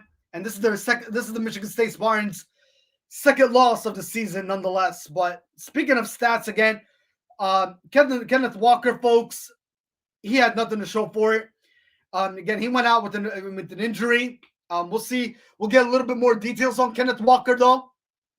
On the status of Kenneth Walker, hopefully it's not that serious, because if it is, it's going to be a big blow for the Michigan State Spartans, nonetheless. Definitely a huge blow, because before the injury, Kenneth Walker had 25 yards on the ground, and he had 6 carries, and he averaged only 4.2 yards.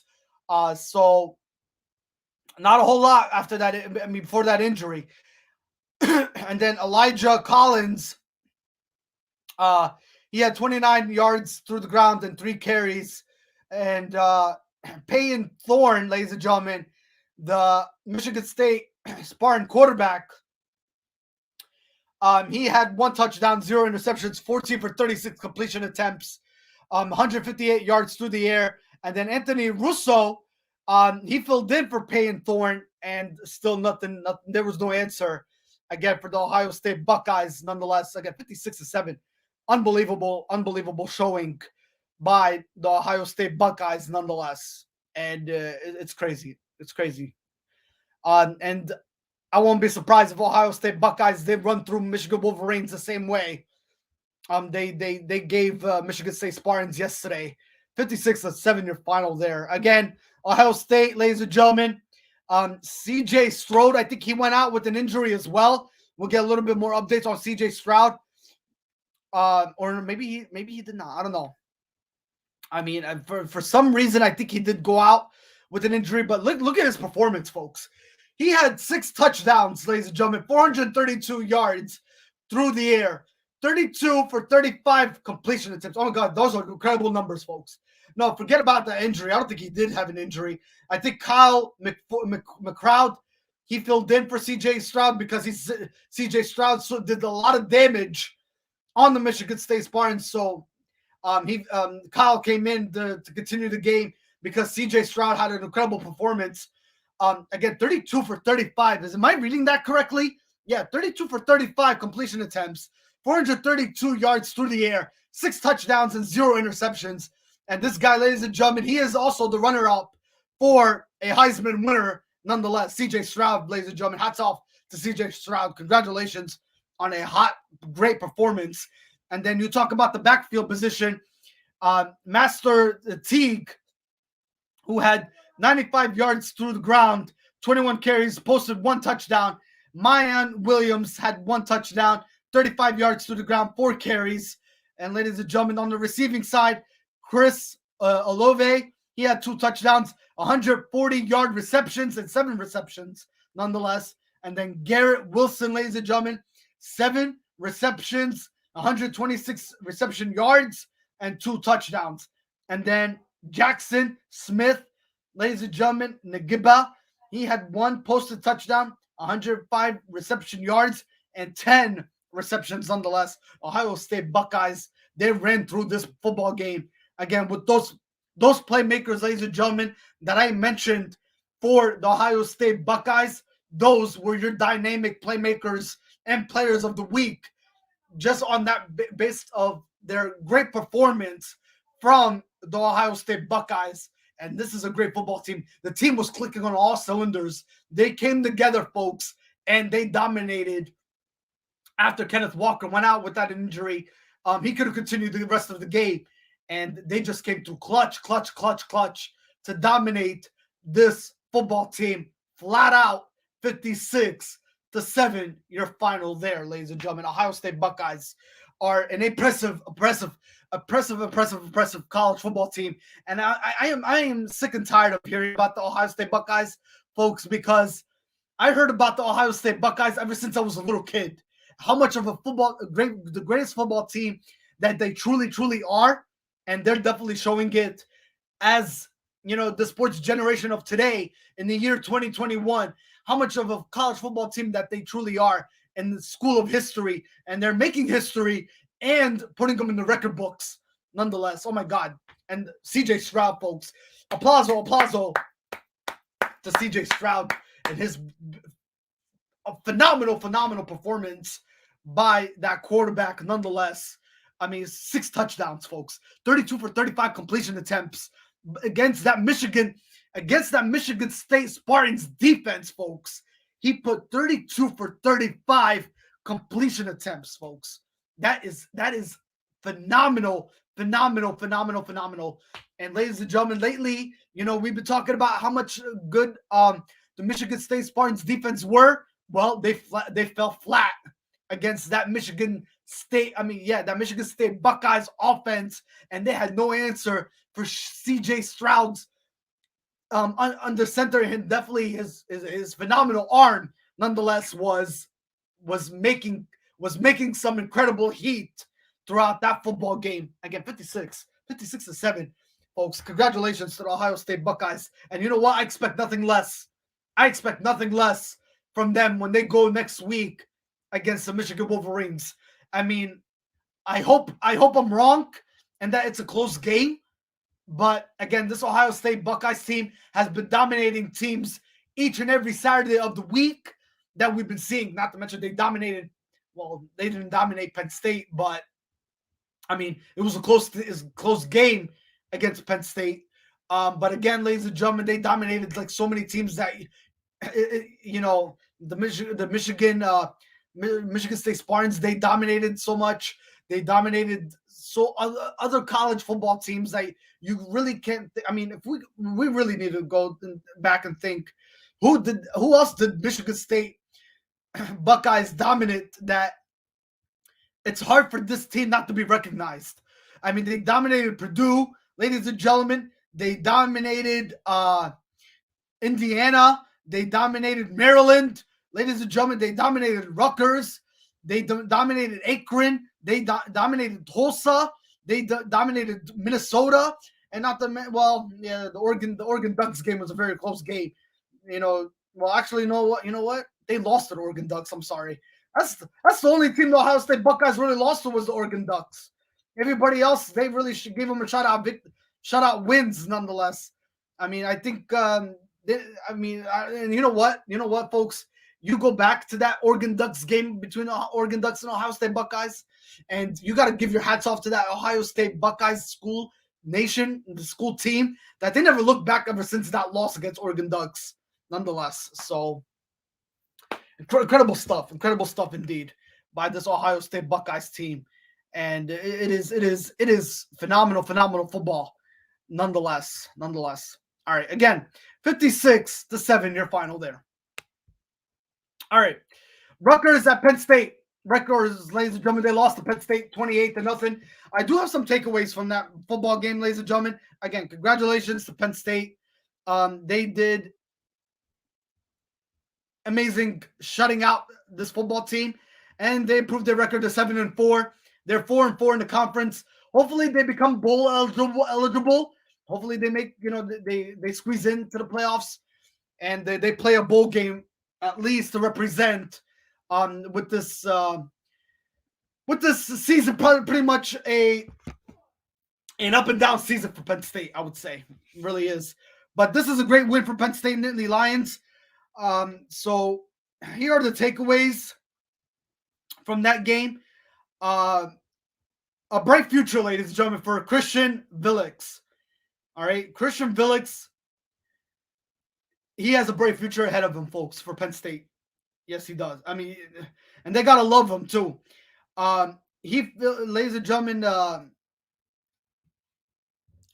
Christian Villix, folks, I believe he was the backup quarterback for. Excuse me. Let me go back here, folks.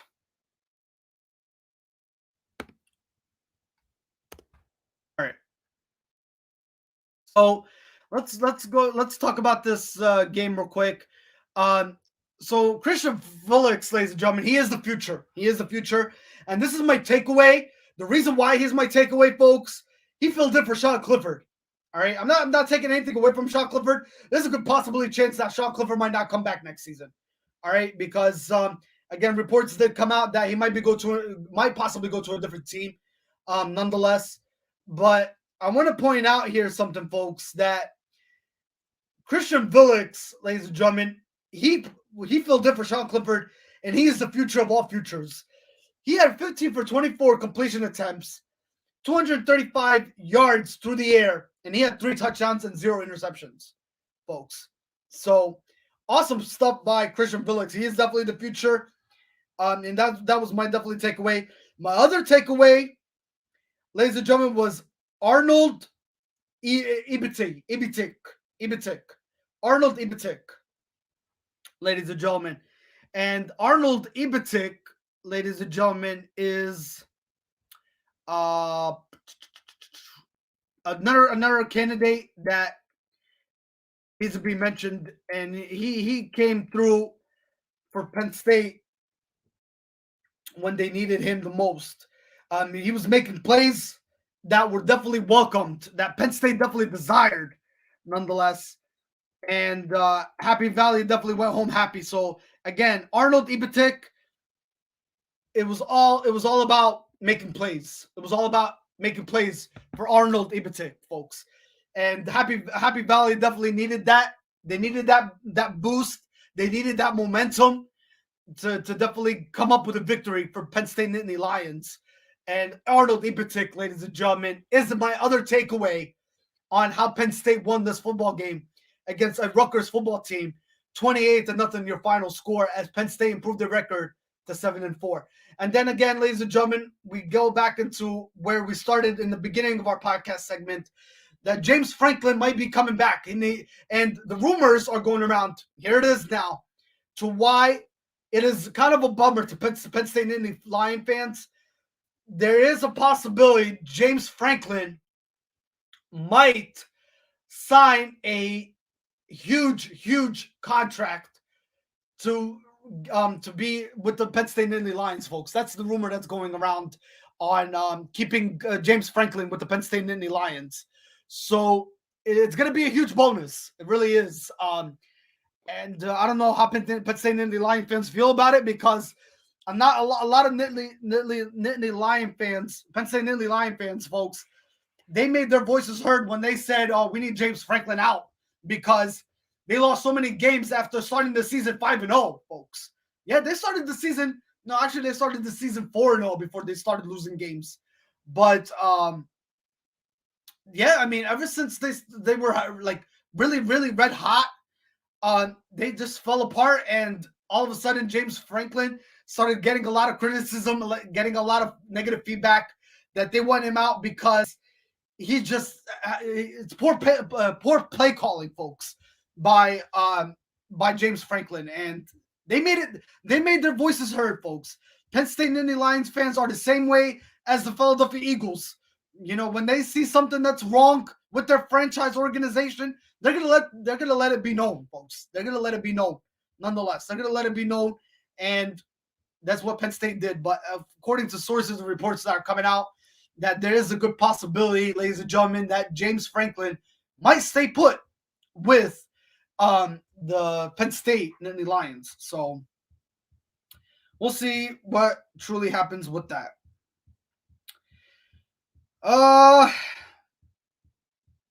Yeah, so that's my takeaways from Penn State, folks. That is my takeaway. All right. So congratulations to Penn State. 7-4 on the season, nonetheless. All right. So great stuff indeed. All right. Let's continue, shall we? All right. So again, we'll see where one more thing to mention. Let's see where Penn State goes and where they will be in the college football rankings, nonetheless, when it goes distributed out to the public at 2 p.m. Eastern time this afternoon. So we'll see where they stand, nonetheless. All right. Iowa State at Oklahoma. Oklahoma beat Iowa State 28-21, your final there. Texas, actually, ladies and gentlemen, speaking of the Oklahoma Sooners, they improved their record to 10-1, and they're 7-1 in the conference. So this is a great statement for, well, actually, you know what? Even though it was a close game, it was definitely a good win for Oklahoma Sooners. But I kind of was a little bit iffy about this football game. I mean, not to mention, you lost, last week, and it almost hurt your playoff chances because you're still behind the Cincinnati Bearcats, who are 11-0. So, you kind of you should have dominated Iowa State a little bit. So I'm a little bit iffy about Oklahoma Sooners winning this football game by 7 points. I think they should have dominated a little bit more than that, but I guess that's where they stand. But again, at least a win's a win, right? A win's a win, folks, and they did it. They did it. So again, 28-21, your final there. Again, they're still behind. Unfortunately, they're still behind the undefeated Cincinnati Bearcats, and the question looms. Will they be enough for a bowl eligibility? Will they be enough? Yeah. So we'll see. We'll see. Nonetheless. All right. Texas at West Virginia. West Virginia beat Texas 31-23, your final. South Florida at Tulane. Tulane beat South Florida 45-14, your final. Kent State at Akron. Kent State beat Akron 38-0, your final there. Purdue at Northwestern. Purdue, they beat Northwestern 32-14, your final there. Ladies and gentlemen, the Purdue Boilermakers, I believe they improved their record to 7-4, and they're 5-3 in the Big Ten standings.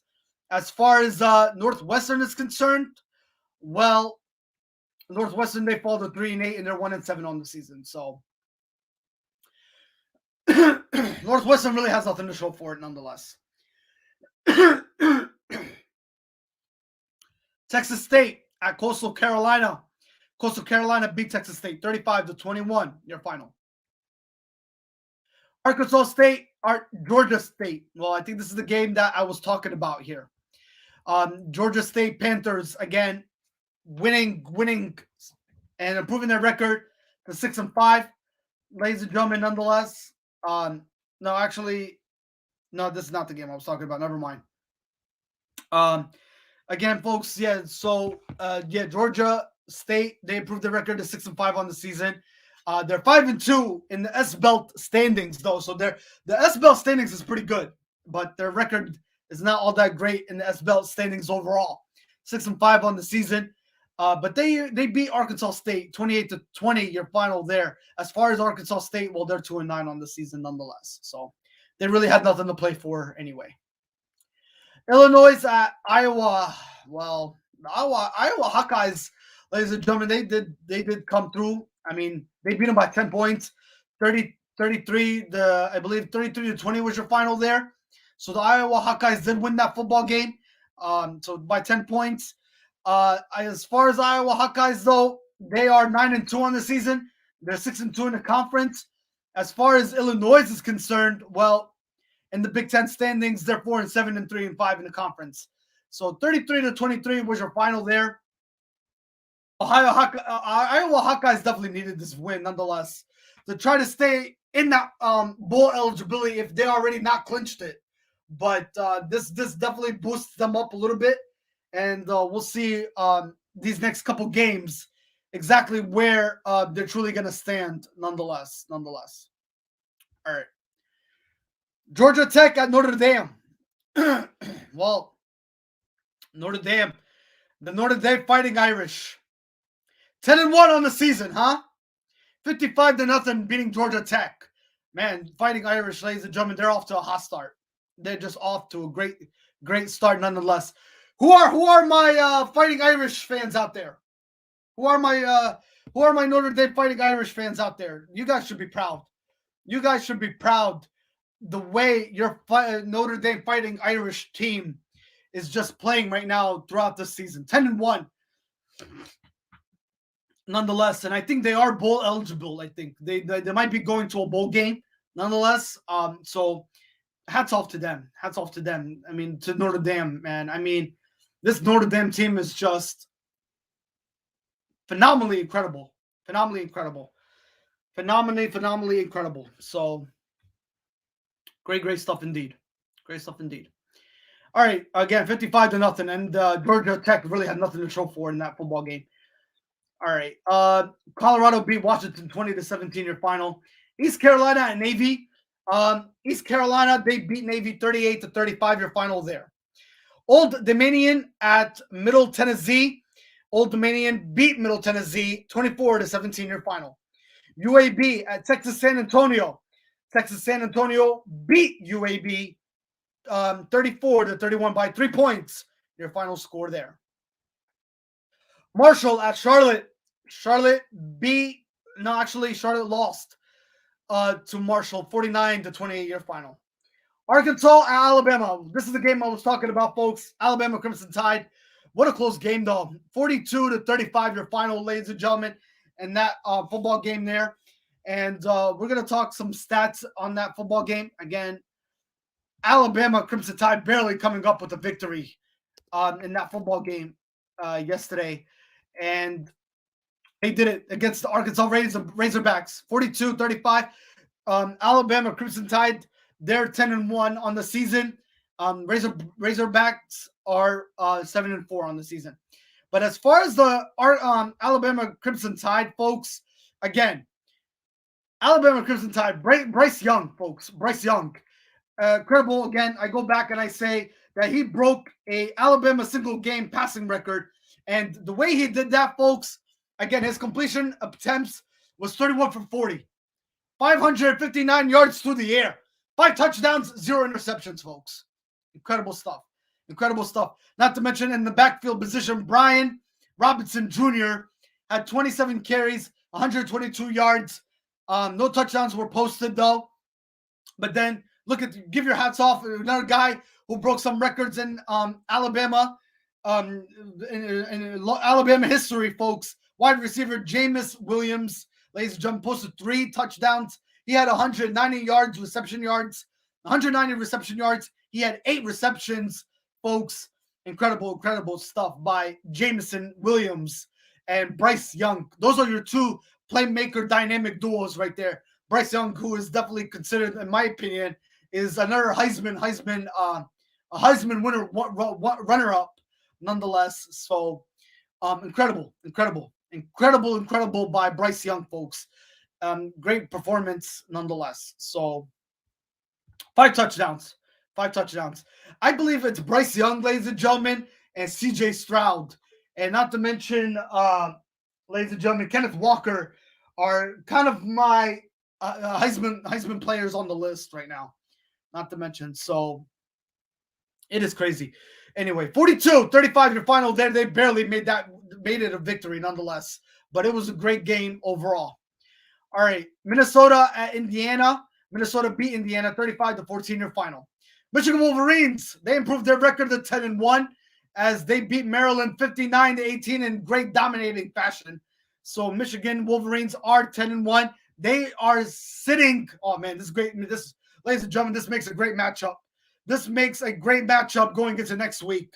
Michigan Wolverines 10-1 versus the Ohio State Buckeyes 10-1. But look at the difference here. Ohio State Buckeyes are 8-0, while you got the Michigan Wolverines at 7-1 in the conference. So this is going to be an interesting ball game going into next week between the Michigan Wolverines and, ladies and gentlemen, the Ohio State Buckeyes. 10-1 versus 10-1 here. Who really wants it more? In my opinion, folks, I think Ohio State Buckeyes have the upper hand. If I was a sports gambling guy, I would definitely bet my money on Ohio State Buckeyes winning that football game next week, nonetheless. Even though they dominated, ladies and gentlemen, the Maryland Terrapins yesterday, again, 59-18, your final score there. I mean, oh my God, what a football game that was. What a football game that was against the Maryland Terrapins. And speaking of the Maryland Terrapins, well, they're 5-6 on the season. They're 2-6 in the conference nonetheless. So they only showed up with 18 points on the scoreboard. They didn't dance with them enough. So again, Michigan Wolverines did dance, however, and they brought the dance to them, especially, and they played 60 minutes of dominating fashion of football. Again, 59-18, their final there, as they improve again, 10-1, and they're 7-1 in the conference for the Michigan Wolverines. So again, this sets up for a 10-1 Ohio State Buckeyes team versus a 10-1 Michigan Wolverines game next week. And you know what? Precisely, ladies and gentlemen, I would definitely like to see a very close game in that game next week instead of the game that I watched yesterday between the Ohio State Buckeyes and the Michigan State Spartans, where the Michigan State Spartans defense just all of a sudden, after they lost their playmaker, Kenneth Walker, on offense, they all of a sudden just went to sleep on that Ohio State Buckeyes team. And that's not a good showing, none whatsoever, coming from the perspective side of the Michigan State Spartans defense. It was not a great showing at all. It's like they slept. It's like they gave the ball game to the Ohio State Buckeyes and they just fell flat and out of the picture. And it was not a good look. It was not a good look for that football team, nonetheless. So I'm expecting a very close game next week. I'm really itching and crossing my fingers that we definitely get a great game out of this next week between the Michigan Wolverines and the Ohio State Buckeyes. Everybody needs it. Everybody deserves it when it comes to two dominating teams at 10-1, sitting apiece at 10-1 in the regular season, close to the college playoffs as the college season wraps up. Officially the season is comes to an end. You want to see juicy games like this come down to the wire and be very close games and very interacting games where you want to be glued to your seat on a college game day on Saturday watching this epic matchup between the Michigan Wolverines and the Ohio State Buckeyes. It's going to be a great football game nonetheless. And I think I got reports on that football game. I believe for next week, it is supposed to be, correct me if I'm wrong, but it is supposed to be scheduled for 12 o'clock p.m. Eastern. I believe so. I could be wrong. But I think that game is scheduled for 4. Let me see. Let me check here. Let me check. Ohio State versus Michigan, I believe.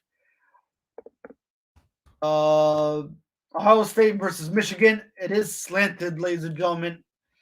To be, I believe, a 12 o'clock kickoff time or a 12:30 kickoff time. So we'll see. We'll see where they will be scheduled for. But I believe that's where what the game is going to be scheduled for going into next week. I'm hoping.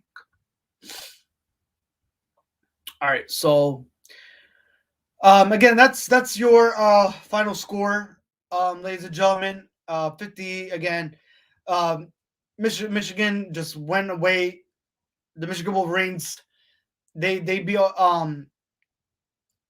them again in dominating fashion against the Maryland Terrapins. Yeah, so and they improved the record to 10-1, nonetheless. So again, let me see here. Trying to see what time that game is scheduled for because I know reports did come out that they either it's a 12 o'clock game or it's a or a 12:30 game. I'm not quite sure, but let's see.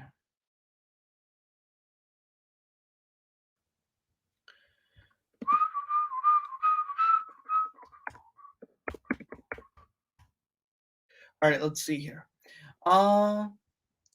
Yeah, so it is scheduled for 12 o'clock. Unless it's 12:30 now, unless they bumped it, but we're in for a great game next week, nonetheless. All right. So awesome stuff. Again, Ohio State Buckeyes versus the Michigan Wolverines next Saturday. Tune in for that one. It's gonna be a great game nonetheless. And it's definitely gonna be a great game nonetheless. And this is what it's all about, folks, is these great games as the college regular season comes to an end these next couple weeks. All right. Let's see. Virginia at Pittsburgh Panthers. Speaking of the Pittsburgh Panthers, we do have some information to share with you. Congratulations to them. They are bowl eligibility. They did clinch playoffs. They beat by 10 points Virginia 48-38 your final. So I believe in the ACC standings, yeah. So Pittsburgh Panthers are 9-2, and they're 6-1 in the conference. And speaking of the Pittsburgh Panthers, Kenny Pickett and Jordan Addison, ladies and gentlemen, yeah, Jordan Addison and Kenny Pickett, they were dominating fashion in this football game.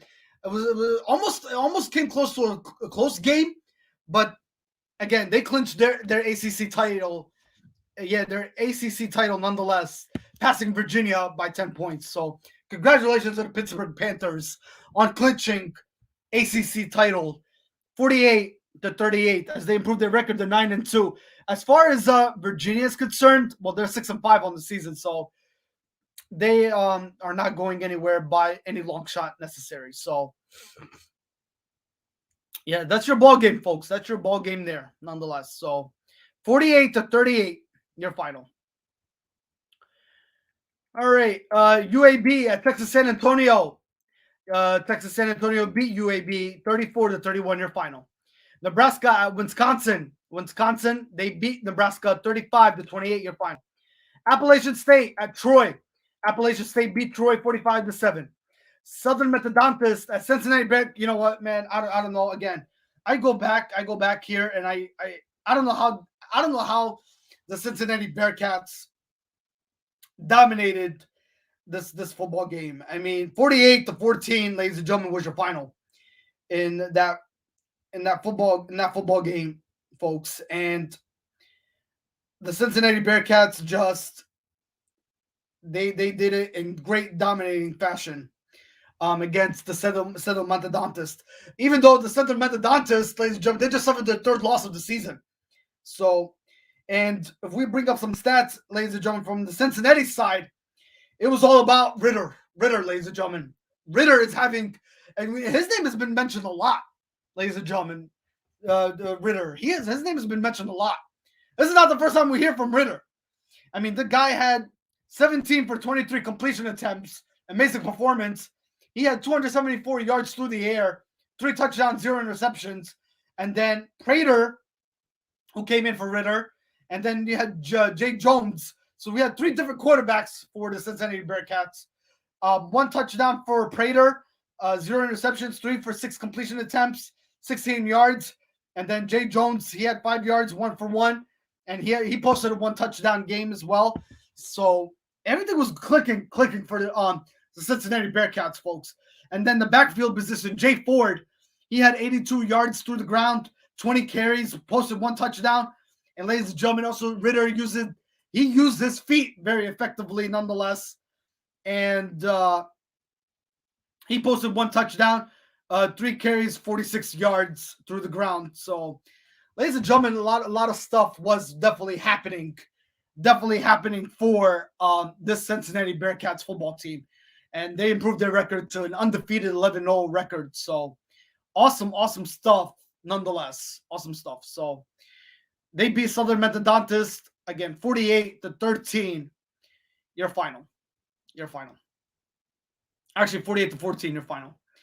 All right, Temple Owls, ladies and gentlemen, they lost to Tulsa 44-10. So not a good showing by Temple Owls nonetheless. I think their season has definitely come to an end nonetheless. Syracuse at North Carolina State. North Carolina State beat Syracuse 41-17. Kansas at Texas Christian. Texas Christian beat Kansas 31-28. Your final. Connecticut at Central Florida. Central Florida beat Connecticut 49-17. Your final. UL Lafayette at Liberty. UL Lafayette beat Liberty 42-14. Your final. Rice at Texas El Paso. Texas El Paso beat Rice 38-28. Your final. Florida at Missouri. In overtime, Missouri beat Florida Gators 24-23. Your final there. And speaking of the Florida Gators, well, they fall to 5-6 on the season nonetheless. All right. Birmingham Young, BYU. They beat Georgia Southern 34-17. Your final. UCLA, Chip Kelly, and Southern California 62-33. Your final, UCLA. And speaking of UCLA, folks, they improved their record to 7-4, 5-3 in the Pac-12 standings. So I think they are bowl eligible as well. So that's awesome stuff under Chip Kelly. Baylor at Kansas State. Baylor beat Kansas State 24-10. Your final. California at Stanford. California beat Stanford 41-11. Auburn at Southern California. Southern California beat Auburn 21-17. Your final. North Texas at Florida International. Florida International, they lost to North Texas 49-7. South Alabama at Tennessee. Tennessee beat South Alabama 60-14. Your final. Oregon Ducks, what an upset. What an upset here. Oregon Ducks, they fall. I don't even know where they're going to be in the college football rankings this afternoon. They lost to a Utah college football ranked team, folks. And Utah was what, ranked number 23 in the college football rankings? Yes. They lost. Oregon Ducks lost to a Utah, folks, in an upset fashion. That was the shocking of all shocking games right there. Utah upsetting Oregon Ducks 38-7 your final. And speaking of Utah Utes, ladies and gentlemen, Utah Utes improved their record to 8-3, and their conference record speaks for itself. They're 7-1 nonetheless. As far as Oregon, well, the Oregon Ducks, they suffered their second loss of the season in the Pac-12 standings, and they're 6-2 overall in the conference. So not good showing by Oregon Ducks. I wonder where they will be in the college football rankings this afternoon. And what does that mean for their college playoff hopes nonetheless? So we'll see. And also, ladies and gentlemen, Vanderbilt, they lost to Mississippi 31-17 their final there. I believe Vanderbilt 2-9 on the season, and they're 0-7, so they have yet to even pick up a victory in the conference. Mississippi, ladies and gentlemen, 31 against 17. As far as the SEC standings are concerned, well, for Vanderbilt, they still have yet to pick up a win in the SEC standings. But for Mississippi, they're 9-2 on the season. They're 5-2 in the conference nonetheless. So 31-17 your final there. Virginia Tech at Miami. Miami Hurricanes, they beat Virginia Tech 38-26 your final. Oklahoma State Cowboys at Texas Tech. Dominating fashion of a football game there. Oklahoma State Cowboys, they beat the Texas Tech 23-0 your final there. And ladies and gentlemen, speaking of 10-1 records, there's your other 10-1 record team there. Oklahoma State Cowboys are 10-1, and they're 7-1 in the conference nonetheless. And they're sitting also behind the Cincinnati Bearcats that are undefeated as well, and the Georgia Bulldogs that are undefeated as well. All right, so great stuff nonetheless. All right, Wyoming at Utah State. Wyoming beat Utah State 44-17 in your final. New Mexico at Boise State. Boise State beat New Mexico 37-0 in your final. UL Monroe at Louisiana State. UL Monroe, they lost to Louisiana State 27-14 in your final. Arizona State at Oregon State. Oregon State beat Arizona State 24-10 your final. Colorado State at Hawaii, your final game of the night, as Hawaii improved their record, ladies and gentlemen, to, let's see, five. Well, actually, they improved their record to 5-7, 2-5 in the conference. As far as CSU, Colorado State, they're 3-8, 2-5 in the conference. Really nothing to speak of here in this football game. I get 50-45.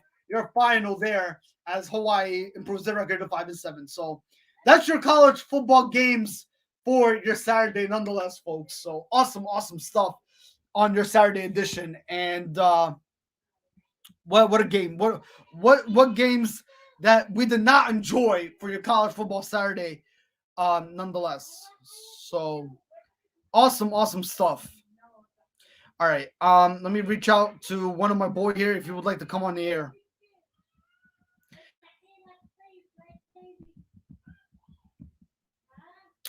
So I'm gonna reach out to this guy. He would like to come on the air. I did talk to him yesterday. So he would like to get the injury reports from the NFL. We are gonna talk about the NFL next, folks. So strap on your seatbelt here. We're definitely gonna talk NFL coming up next. Before I do talk about NFL, there is one thing I want to wrap up as far as college football is concerned, folks, and that is the college playoffs. Now, the new college playoff picture, ladies and gentlemen, it's getting distributed now each and every week on Tuesday. So we do publish it to our sports group page nonetheless. But what I want to bring to everybody's attention, though, is the college football rankings that I came across. Well, actually, not even college playoff rankings. I'm talking about college bowl eligible teams that I came across this past week. And ladies and gentlemen, so far, here are the teams that are eligible for the playoffs, for the college playoffs. You have Cincinnati Bearcats. You have Auburn. Ladies and gentlemen, I believe they're in the thick of things. Pittsburgh Panthers, Clemson Tigers, Michigan Wolverines, Michigan State Spartans. You got Penn State, is that they're looking in, Ohio State Buckeyes, Wake Forest, ladies and gentlemen, the Oklahoma State Cowboys, ladies and gentlemen, they're all in it. The Houston, I think the Houston Cougars are, no, is the Houston Cougars in it? I believe the Houston Cougars are in it. I'm not sure. UCLA, ladies and gentlemen, Notre Dame Fighting Irish, Oregon Ducks. Those are college bowl eligible games, ladies and gentlemen, that I wanted to share everybody out with, regarding college football eligibility for all these teams. So this was brought to my attention this past week of all the players. Of all the teams that are still looking to have a shot at the college playoffs once the college football regular season comes to an end. And can you believe it's almost the end is almost here? What a season, though! What a season! That is definitely transpiring and unfolding right in front of our eyes, nonetheless. All right. So with that being said, let's move over to the NFL, huh? Are you guys ready? So college football just wrapped up week 12. And the NFL just wrapped up week 10 last week. So what are we this week? Week 11. Yes, we are finally in week 11. Can you believe we're in week 11, though? Oh, my God. We're like through the halfway point, huh? We are through the halfway point of the season. It's incredible. It is incredible, folks. It really is. So with that being said, I can't believe it's almost close to the end.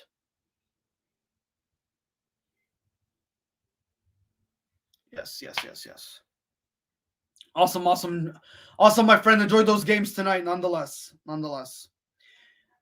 So folks, I just want to say something here. We're gonna talk about NFL now, ladies and gentlemen, and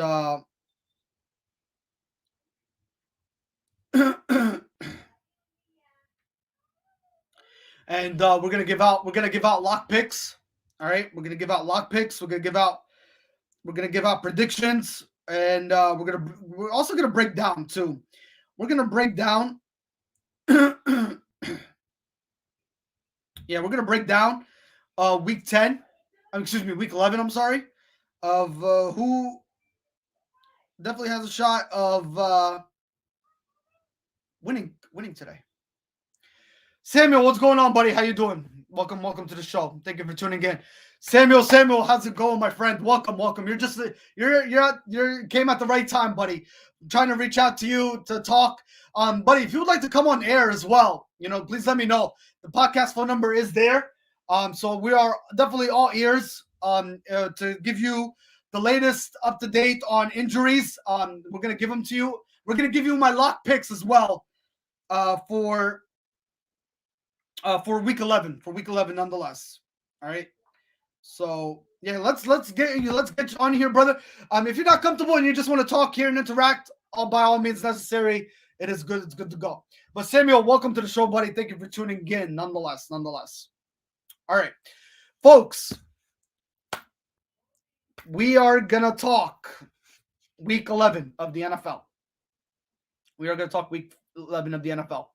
All right, so now it is a lot of people's minds. They want to know who are the injuries, and we're going to give them to you. All right.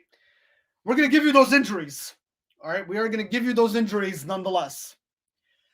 All right. To all my fantasy football owners out there that play fantasy football.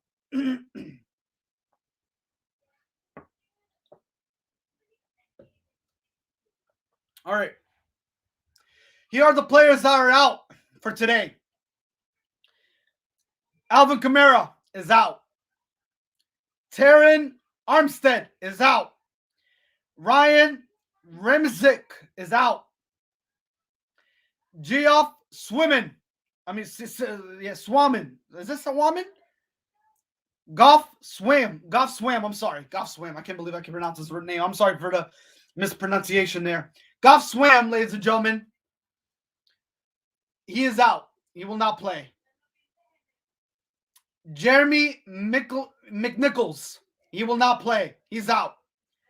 Ricky Seals-Jones. He's out.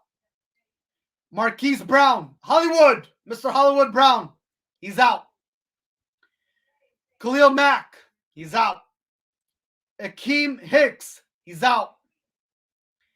David Bakhtiari. He's out. Aaron Jones. Big blow for the Green Bay Packers this afternoon. He's out. Amari Cooper for the Dallas Cowboys. He's out due to COVID. DeAndre Hopkins for the Arizona Cardinals. He's out. Chris Carson in the backfield position for the Seattle Seahawks. He's out. TJ Watt for the Pittsburgh Steelers. He is out. Joe Hayden. He is out. And Minkah Fitzpatrick. He is also out. All those people that I mentioned are not playing this afternoon on your Sunday. Here are the players that will be playing this Sunday. Today on your Sunday. Baker Mayfield expected to play. Nick Chubb expected to play. Demetric Felton expected to play. Rashad Batman expected to play. Patrick Peterson expected to play. Miles Sanders, welcome back, Miles Sanders. Good news for the Philadelphia Eagles. He's expected to play. Dallas Goedert, he's expected to play. Tony Jones, he's expected to play. Clyde Edwards-Helaire for the Kansas City Chiefs, He's expected to play tomorrow night against the. Actually, no. He's playing today against the Dallas Cowboys. I'm sorry. Clyde Edwards-Helaire. Joey Bosa expected to play. Drew Tranquill expected to play. Chase Claypool expected to play. And finally, ladies and gentlemen, Ben Roethlisberger expected to be under center for the Pittsburgh Steelers. All right. Awesome, awesome stuff. Those are your players that are expected to play on your Sunday. And then you have the players that are not expected to play on your Sunday. We gave all that out nonetheless. So, ladies and gentlemen, those are your latest injury reports for your Sunday of the NFL. Of Week 11, of course. Of course. All right. Awesome, awesome stuff. All right, ladies and gentlemen. So here we go. Now, we're going to go off to something even more clutch. Okay. So, we are going to now pick out our 5. We're going to pick out our 5 lock picks, folks, of Week 11. All right, sports gamblers. Do you want lock picks for Week 11? I mean, you want me to throw them out there? I'll throw them out there. Let's throw them out there. Why not? All right. So,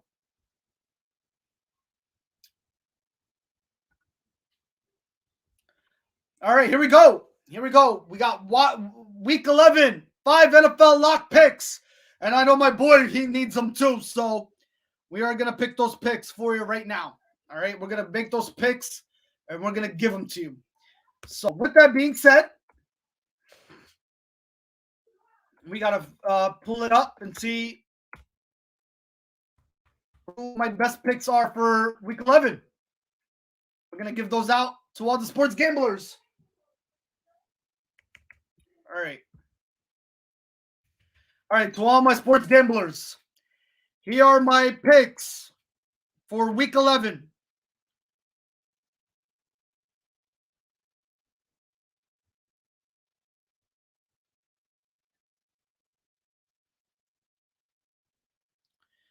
All right, here we go. I got Ravens against the Chicago Bears.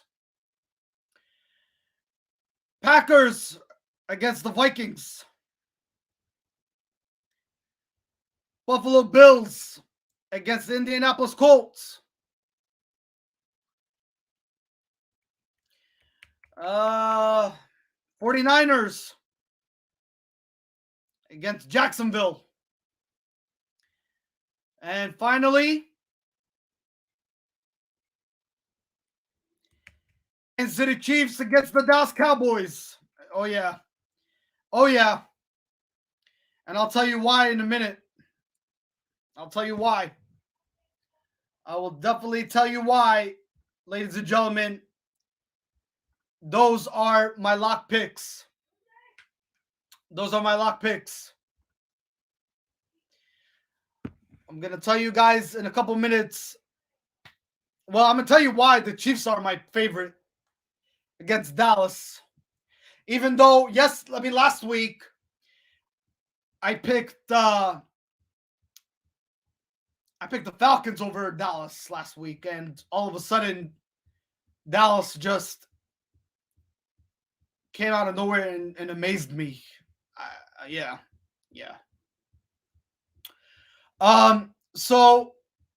But today it's going to be a whole different story. But anyway, ladies and gentlemen, again, your worldwide sport updates, your podcast, your news, your local community, your 5 NFL lock picks. Again, they are the Baltimore Ravens, the Green Bay Packers, the Buffalo Bills, the San Francisco 49ers, and the Kansas City Chiefs. All right. So enjoy those lock picks. All right. So if anybody wants a sports gamble before kickoff time, those are the lock picks there. All right.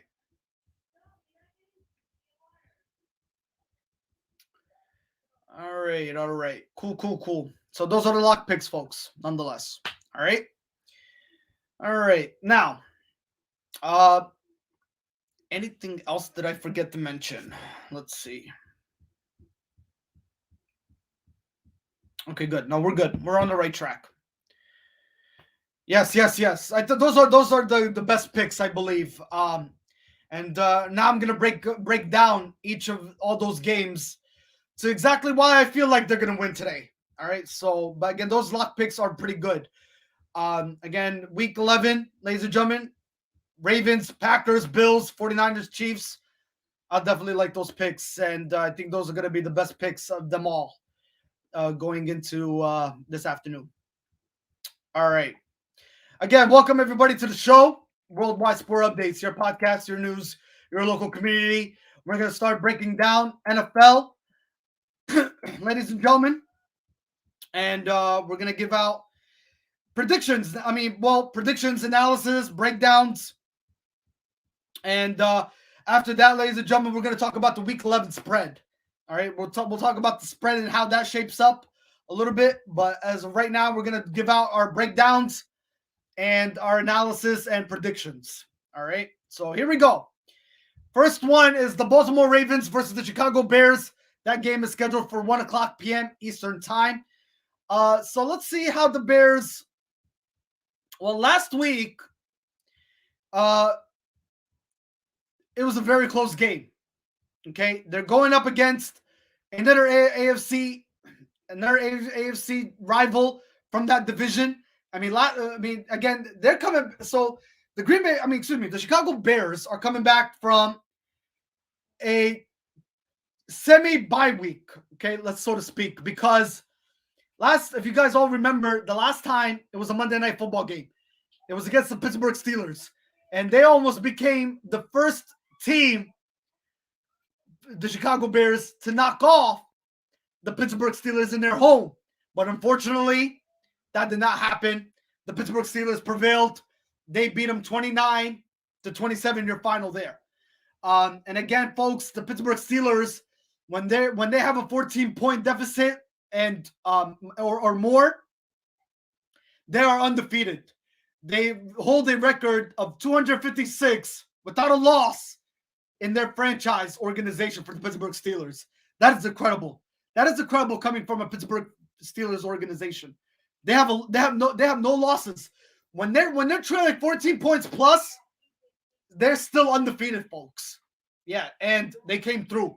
But Chicago, on the other hand, they almost were the first team to knock off the Pittsburgh Steelers at home in their home turf. But unfortunately, the job didn't get done. I do not like Chicago going into this football game. All right, nonetheless. Lamar Jackson, even though last week it was rough. It was definitely rough in week 10 for the Baltimore Ravens. And they have revenge on their mind. Not revenge. They're gonna come back. They're gonna come into this game very hungry after losing at the hands of the Miami Dolphins that nobody expected in week 10. Not to mention they were on the road and they were playing against Tua Tagovailoa and the backup quarterback. And then after the backup quarterback went out with an apparent injury, all of a sudden Tua Tagovailoa comes in and he dominates the football game. But again, it was a poor performance by the Baltimore Ravens. So they're going to come angry, very, very angry. And they're going to come very, very hard in this dominating fashion of a football game this afternoon against the Chicago Bears. So I do not like Chicago. Baltimore Ravens definitely have the upper hand. And they're actually also coming off I believe they're coming off a 10-day rest as well, aren't they? Yeah, they are. Yeah, so their last game was on, well, actually, I would not even say a 10-day rest. They played on the Thursday, November 11th, folks. So they definitely have a definitely great rest nonetheless. So they're going to come definitely very fresh and ready to go against the Chicago Bears. Not to mention it's a road game for the Baltimore Ravens. So Yeah, they'll go up there, and Baltimore Ravens will win that football game. I just don't see anything that kind of changes my prediction otherwise. I mean, you gotta give a little bit of credit to Chicago because Chicago does the best to their ability to try to make this an interesting ball game, but they don't know they're having a hard time closing out football games. Yeah, I think everybody could agree on that. Chicago's just having a hard time closing out games. They really are. If Justin Fields has a great performance and does the impossible to stay through this football game, it's still not enough. It's still not enough for this football team to close it out, especially when you're going against a hot team like the Baltimore Ravens. So yeah, Baltimore Ravens, ladies and gentlemen, they'll pick up their 7th victory on the season. They'll go 7-3. They'll improve their record nonetheless. So I do like Baltimore going into this game. All right. Aaron Rodgers and the Green Bay Packers on the road against the Minnesota Vikings. Can Aaron Rodgers, man, can he focus on football? That's the ultimate question. He does not know how to give medical advice. All right, we already agreed upon that. Somebody already made his voice heard when he came on the show earlier. And he just let it be known that Aaron Rodgers is not that type of guy to give medical advice out to the whole world, nonetheless, because not to mention he lied to the people, and it's a team sport that you are around people, nonetheless. So, he needs to focus on sports, and that's the ultimate focal point there. All right. I mean, you have a mission to accomplish this upcoming season. All right. You have a task that needs to be accomplished, and if you're destined to win a Super Bowl this season, then focus on football, my friend. That's all you need to do, and let the NFL do what it needs to be done to address the COVID situation, because you already did so much enough that nobody wants to listen to your bygone stories that you're just making excuses from here on out, and everybody's sick and tired of hearing them, because at this point, just let the NFL do its part. Pretty much, just let the NFL do its part. All right. So, but again, Green Bay, they came out last week in great showing. Aaron Rodgers came back again from the COVID situation. Great performance. They dominated the Seattle Seahawks in great fashion. Lights out football. So, Aaron Rodgers had a great game. So I do see them going on the road inside an indoor environment, beating Kirk Cousins in that Minnesota Vikings team. So I do like the Packers. Even though without Aaron Jones, I did mention that Aaron Jones is not in the lineup this afternoon for the Green Bay Packers. I believe, again, Aaron Rodgers and ladies and gentlemen, the wide receiver, Devontae Adams, I think they'll be enough to carry this team to a victory on the road for the Green Bay Packers against the Minnesota Vikings not later this afternoon, nonetheless. So I do like them. I really do. So let's see how they prevail, and let's see how they answer, especially with the win against the Seattle Seahawks under their belt last week. So we'll see. We'll see how they do. We'll see how they do, nonetheless. All right. Let's continue. Indianapolis Colts at the Buffalo Bills. All right. First off, congratulations to Carson Wentz and that Indianapolis Colts team. They're sitting at 5-5. They're having a great, incredible, phenomenal season. But I think it's going to run out today for the Indianapolis Colts. Not to mention the Buffalo Bills. They found their rhythm last week when they beat the New York Football Jets. So they dominated the Football Jets last week. 45-7. 45-17 was your football game there. After losing to the Jacksonville Jaguars 9-6. Again, nobody expected for the Buffalo Bills to lose to the Jacksonville Jaguars by field goal. But again, they answered back, and they answered very aggressively and very angry against the New York Football Jets. So again, they're at home. The Indianapolis Colts are on the road. They're going up to Buffalo. I think the temperature in Buffalo today is supposed to be anywhere in the 50s. I believe 50 to 55 degrees. So, or maybe 40s nonetheless. But it's cold up in Buffalo. So, even though Carson Wentz, this is nothing new to him. He knows how to play in cold weather environments. So, but again, ladies and gentlemen, you're going up again against a great Buffalo Bills team that the weapons, they have all the weapons to win a football game. Yes, they definitely do. But again, if you go back, these again against the Jacksonville Jaguars, the prior to 2 weeks ago, we did not expect this Buffalo Bills team to score only field goals and lose to Jacksonville Jaguars. And I just don't know what kind of Buffalo Bills team we were watching back then. But anyways, they do have the Indianapolis Colts. They'll be dancing with the Indianapolis Colts this afternoon, scheduled for 1:00 p.m. And I do like Buffalo Bills as the favorite to win that football game nonetheless. So yeah, Buffalo Bills. Again, ladies and gentlemen, Stephon Diggs had a great performance last week against the New York Football Jets. I totally forgot to mention that. So Stephon Diggs came through when the team really needed him the most, and he had a great performance. So congratulations to Stephon Diggs. I don't know if I heard. Maybe he was Offensive Player of the Week this week. I'm not sure, but Stephon Diggs had an incredible performance against that New York Football Giants team, nonetheless. So, with that being said, I think Stephon Diggs will carry that momentum. Again, that Buffalo Bills team will continue to be the Buffalo Bills team that they are. I think this will be their 7th victory of the season. So yeah, they'll pick up their 7th victory. The Colts, they'll fall to 5-6. So nonetheless, we'll see how they do. We'll see how they do this afternoon. All right.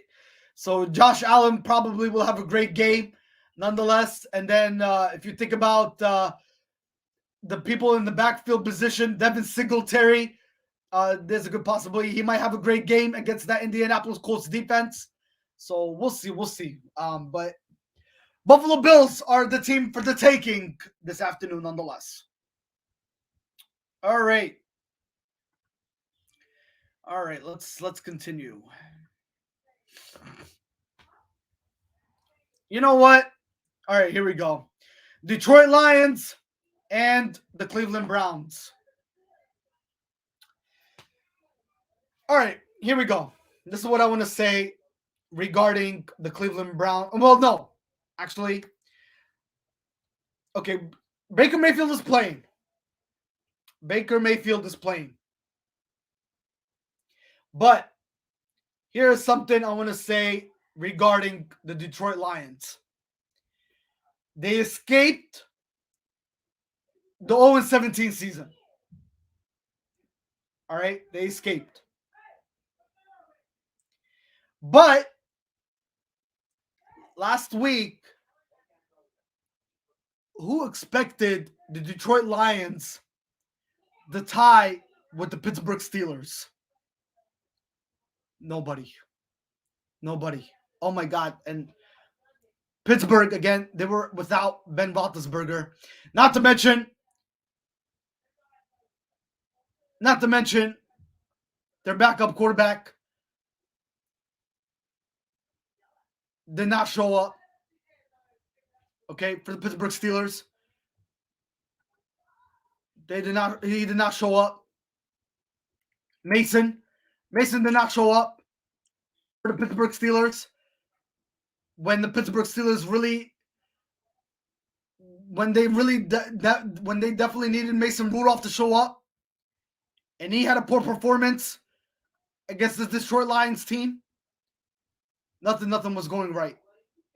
Nothing was going right in that football game last week between the Detroit Lions and the Pittsburgh Steelers. Nobody expected that game to be a tie game. But the good news is for the Detroit Lions, they escape an 0-17 season, though. I mean, they're 0-8-1, and they're still trying to look for their first victory of the season. So The ultimate question is, will they get it this afternoon against the Cleveland Browns? No. No, they won't. No, they won't. My pick for this afternoon is the Cleveland Browns. But don't be shocked. Don't be shocked. Because of Baker Mayfield and his injury status, don't be shocked if we see a second tie game, folks. All right? Don't be shocked if we see the Detroit Lions and the Cleveland Browns tie up the game this afternoon, and we get no victory with that game as well. I mean, I think it's like watching Pee Wee football this afternoon between the Detroit Lions and the Cleveland Browns, to be honest with you folks. Yeah. I mean, Baker Mayfield is not all that 100%, and the guy continues to play. He doesn't want surgery until the offseason. So it's like the stacks are all against him right now to how he favors by saying that he wants to play and he doesn't want to get surgery until the offseason. So right now, Baker Mayfield is pretty much playing gambling season right now, because to what he's dealing with, it's required for surgery. And he doesn't want surgery. He doesn't want surgery. So nonetheless, I do like Cleveland, but again, don't be surprised if we see another tie game, folks. Don't be surprised. Don't be surprised. And not to mention, I mean, ladies and gentlemen, the Browns are now officially, and they have been proven lately, but I don't think they officially proved it to me just yet. But they have proven that they can win football games without Odell Beckham. But I think today the game might really haunt them today. I think it might. Just because you got a Detroit Lions defense that is desperate for a win. All right, so, but don't be surprised if we see another tie game. Anyway, Cleveland Browns are my pick for that one, but we'll see what happens. All right, let's see here. Washington football team against the Carolina Panthers. Well, I really don't have a favorite for this one. I mean, not to mention it was definitely shocking last week, folks. That the Washington football team, they beat Tampa Bay Buccaneers. Not to mention, folks, the Washington football team got 2 takeaways from the Tampa Bay Buccaneers. Yeah. So my pick for this one, and because Sam Darnold, ladies and gentlemen, I think he's not playing. I think Cam Newton is expected to start. This could be a different outcome. But if you talk about the previous outcome, ladies and gentlemen, where the Carolina Panthers in the NFC East division in itself, this is the last NFC East division that the Carolina Panthers are facing, if you guys are fully aware. But the last 3 teams that the Carolina Panthers faced from the NFC East, all those 3 teams, they lost to. Yeah. They lost to the Philadelphia Eagles. They lost to the Dallas Cowboys. And they lost to the New York Football Giants. So,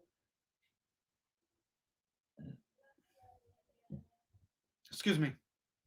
So, they lost to, again, the New York Football Giants, the Dallas Cowboys, and the Philadelphia Eagles. They lost to all those 3 guys, those 3 teams that I just mentioned. So they're going up against the Washington football team. Will it be a different outcome and different scenario? Yes, it will be, because you got Cam Newton under center now. You got Cam Newton as your quarterback, your reliable quarterback, your leader to probably change this whole season around for the Carolina Panthers. So with that being said, if you think about it here, the Carolina Panthers are not far off by any means necessary. They're 5-5 on the season. The Washington football team are 3-6. And not to mention, folks, this is good news for the Carolina Panthers, because Chase Young is out for the whole season with torn ACL. With the torn ACL. So that is good news for the Carolina Panthers. So Chase Young is out for the whole season, and Cam Newton should not have to worry about a blind spot really affecting him when he's under center against the Washington football team. So I do like the Carolina Panthers. I think they'll pick up their sixth victory against the Washington football team. As far as Washington, well, they'll fall to 3-7 nonetheless. All right, so that's your prediction there. Texans at the Tennessee Titans. Well, let's see here. You know what? The Tennessee Titans are on a roll.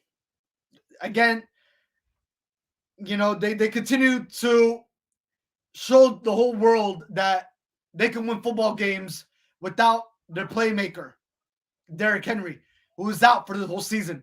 Not to mention reports have been coming in that he could be coming back possibly, maybe come playoff time.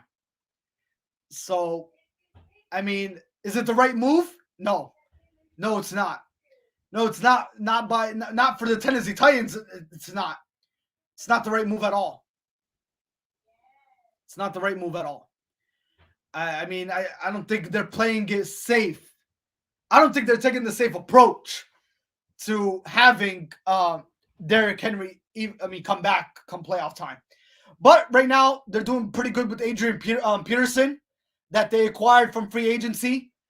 And they continue to get the ball rolling here for this organization. So with that being said, they go up against the Houston Texans. This should be an easy win.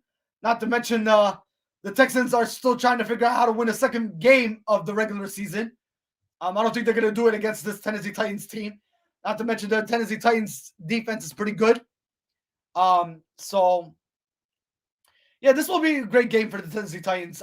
They'll pick up their 9th victory. They'll go to 9-2 on the season. And as far as Houston Texans, well, they'll fall to 1-9 nonetheless. So, yeah, so that's pretty much your prediction there. I like Tennessee against the Houston Texans.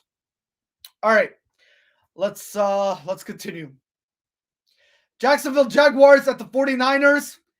You know what? I am right now at this point, I don't even know what to expect from a Jacksonville Jaguars team. And I don't think anybody knows what to expect from a Jacksonville Jaguars team. You don't know what kind of Jacksonville Jaguars team is going to show up. I mean, at one point 2 weeks ago, you had a Jacksonville Jaguars team only rely on field goals to beat their opponents when they beat the Buffalo Bills 9-6. And then all of a sudden, they go up to Seattle country, Seattle, Washington, where they got destroyed by the Seattle Seahawks football team. And then, not to mention, they got destroyed last week for the Jacksonville Jaguars. Nonetheless, they lost to, I believe, they're 2-7 on the season. So not only did they lose to the Seattle Seahawks, but again, they lost to the Indianapolis Colts. So again, not by much, but the final score there was 23-17. Again, I don't know what to expect. I don't think anybody knows what to expect from a Jacksonville Jaguars team nonetheless. So, I mean, they're 2-7 on the season. They're pretty much dead in the water to me. So, can they pick up a victory possibly today? Well, yeah, that all depends on what kind of Jacksonville Jaguars team are we going to get. Are we going to get a confident Jacksonville Jaguars team where,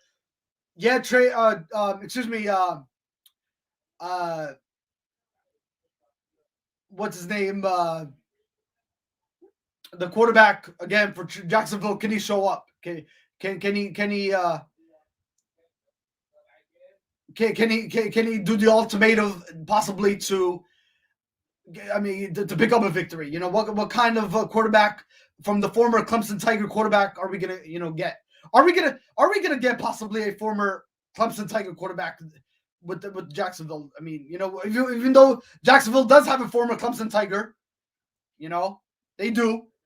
But what kind of Jacksonville Jaguars team are we gonna get? The question is what kind of Trevor Lawrence are we gonna get? Out of this game. But at the same time, I think the momentum goes on the San Francisco 49ers nonetheless. So I like the 49ers on the road, even though they're transitioning from West to East Coast. Um, and they already, ladies and gentlemen, not to mention the 49ers, they already did the impossible. Transitioning over from West to East, they did it against the Philadelphia Eagles and they picked up a victory on the East Coast. So this should not be any different. You're going up against the Jacksonville Jaguars team that's 2-7. So with that being said, I do like the San Francisco 49ers picking up a victory nonetheless today against your Jacksonville Jaguars football team. All right. So that's my breakdown there. I really have nothing much. I mean, again, you don't know what to expect from a Jacksonville Jaguars team. Again, again, if you go back, folks, and when I mention the words that are coming out of my mouth, what kind of Jacksonville Jaguars football team can you expect? It kind of goes to, are we going to expect a Jacksonville Jaguars team that relies on field goals to win football games? Or are they going to score some touchdowns? Even though they did score some touchdowns against the Indianapolis Colts, with no problem, but they still lost the game. I still believe they're going to lose this game against the 49ers nonetheless. So, with that being said, I like the 49ers on the road this afternoon. Yes, I do. All right, let's continue. Dolphins and the New York Football Jets. Well, I know the New York Football Jets, ladies and gentlemen, are still without Zach Wilson. All right, so they still don't have a reliable quarterback for the Jets to really depend on to be under center. As of right now, I have not heard who the starting quarterback is for the New York Jets. Whether it's going to be Mac White continuing, or it's going to be Joe. I don't think it's Joe Flacco. No, it's not. Joe Flacco is dealing with COVID issues. I think Mac White is expected to start. If anybody has clarification on that, please let me know. But I believe Mac White is expected to start for the New York Football Jets. I believe so. I mean, if not, then it's some backup quarterback that will be starting for the New York Football Jets. As far as the Miami Dolphins, well, who will they go with? I mean, will they stick with Tua Tagovailoa? Will Jacoby Brissett come in? I mean, we'll see. We'll see. This is a tough pick for me. This really is a tough pick. I mean, again, Mac White has shown up as of late, but he does continue to struggle here and there. So I do like the Dolphins. Yeah, this afternoon. That's my pick this afternoon. Dolphins against the New York Football Jets. Dolphins will prevail. They will prevail. All right. Let's continue. New Orleans Saints at the Philadelphia Eagles. The New Orleans Saints are at Philadelphia. Scheduled for 1 o'clock. Scheduled for 1 o'clock. So the New Orleans Saints, let's see here. The New Orleans Saints, they lost. They lost last week against the Tennessee Titans by 2 points. So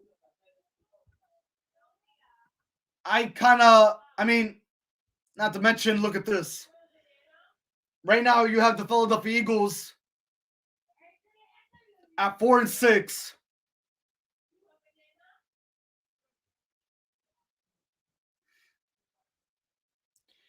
Oh yeah, you have the Philadelphia Eagles at 4-6, and you have the New Orleans Saints at 5-4. And speaking of the New Orleans Saints, they are the #1 rush defense that faces only 100-yard rushers in 70 games in the Philadelphia Eagles. Can you believe that? Can you believe that? So, even though the Saints, #1 defense, you know, they're going up against a team that is capable of putting 100 yards in rushing, and that's in the Philadelphia Eagles. So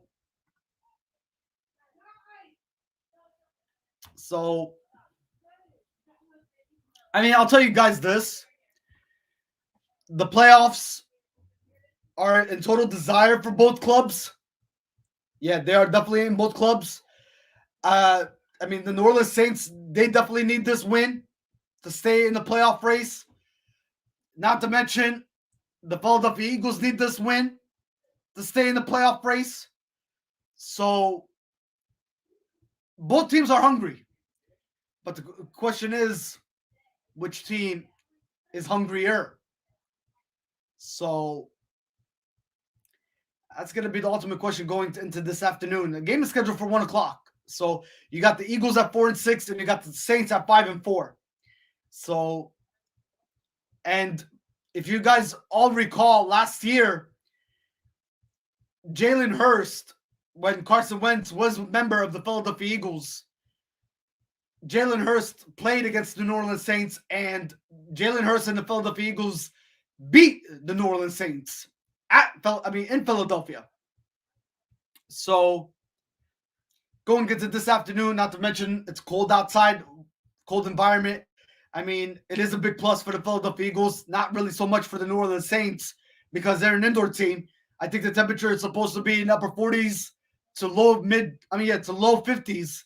So I think the Eagles definitely have the upper hand here. But I think ladies and gentlemen, here's something I'm going to throw out there. For the Philadelphia Eagles to win this football game, it's going to be all about their ground game. It's going to all come down to the ground game and to the ground attack. All right? Not to mention protecting the ball and, keeping Jalen Hurst in clutch and possibly using his feet very effectively to help that running game a little bit with a little bit of a boost here and there. I think if all that goes for the Philadelphia Eagles and it clicks, they should be fine. They should be fine. But you're going up against the New Orleans Saints defense that's ranked #1. So we'll see how they fare. We'll see how they fare out. So it's gonna be very interesting nonetheless. And we'll see how they do. We'll see how they do. All right. So we'll see how they do. But I do like I do like the Eagles. So we'll pick the Eagles. We'll go with the Eagles against the Saints. We'll see how they do. But again, it could go both ways though. Definitely can. All right. Let's continue here. Bengals versus the Raiders. My pick for that one is Bengals. I really don't have much of a breakdown on this one. I mean, they brought in Deshaun Jackson, folks, and you saw Deshaun Jackson's horrible performance last week when he made his debut. So nothing is going very well for the Las Vegas Raiders right now. So I do definitely like the Cincinnati Bengals in that matchup. For the Las Vegas Raiders, I mean, they started off hot after everything got really kind of like in a fall apart mode, and then losing John Gruden and everything. Nothing's been going in their total favor nonetheless. And Deshaun Jackson isn't really helping a whole lot at all for this football team. I think the Bengals will pick up their 6th victory today under Jamar Chase and Joe Burrow, and not to mention Mixon. Joe Mixon's ground game should be very effective nonetheless. So I do like the Bengals going into this matchup. Yes, I do. All right. So the Raiders will fall to 5-5 nonetheless. All right. So that's my pick there. Again, Bengals over the Las Vegas Raiders. All right. Dallas Cowboys and the Kansas City Chiefs. All right. First of all, Joey. Why in the heck did you pick the Atlanta Falcons over the Dallas Cowboys last week?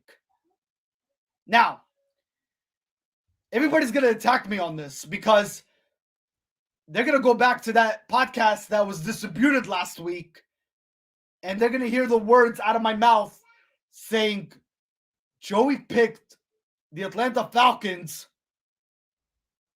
over the Dallas Cowboys. First of all, the reason to why is the poor showing that Dallas did against the Denver Broncos. All right. Again, it was a slap in the face to Dak Prescott, who just came back from another injury that he dealt with because he missed the Minnesota Vikings game. All right. He missed the Minnesota Vikings game. And the backup quarterback came through for Dallas and helped that team pick up a victory. Okay? So, think about this. Dallas is 7-2, folks. All right? Kansas City is 6-4. Okay? So, Dallas, ladies and gentlemen, last week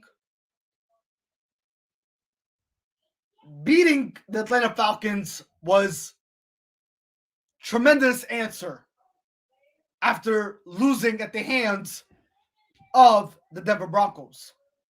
What a statement. What a statement. I was shocked. Dallas came back with an answer after losing 2 weeks prior at home to the Denver Broncos. You know, when the Denver Broncos came to Arlington, Texas, and they beat them at their home turf. I was shocked. I was shocked when Dallas lost that game. But then I was more shocked that Dallas had an answer for the Atlanta Falcons football team.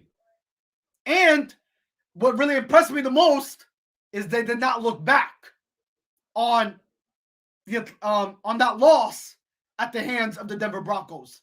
So that is one good thing by that Dallas organization, by Mike McCarthy, by Dak Prescott, by Ezekiel Elliott, by Trayvon Diggs, by Mac Parsons, by CeeDee Lamb. You know, all of those guys did not look back. And that was good. But here's a big blow.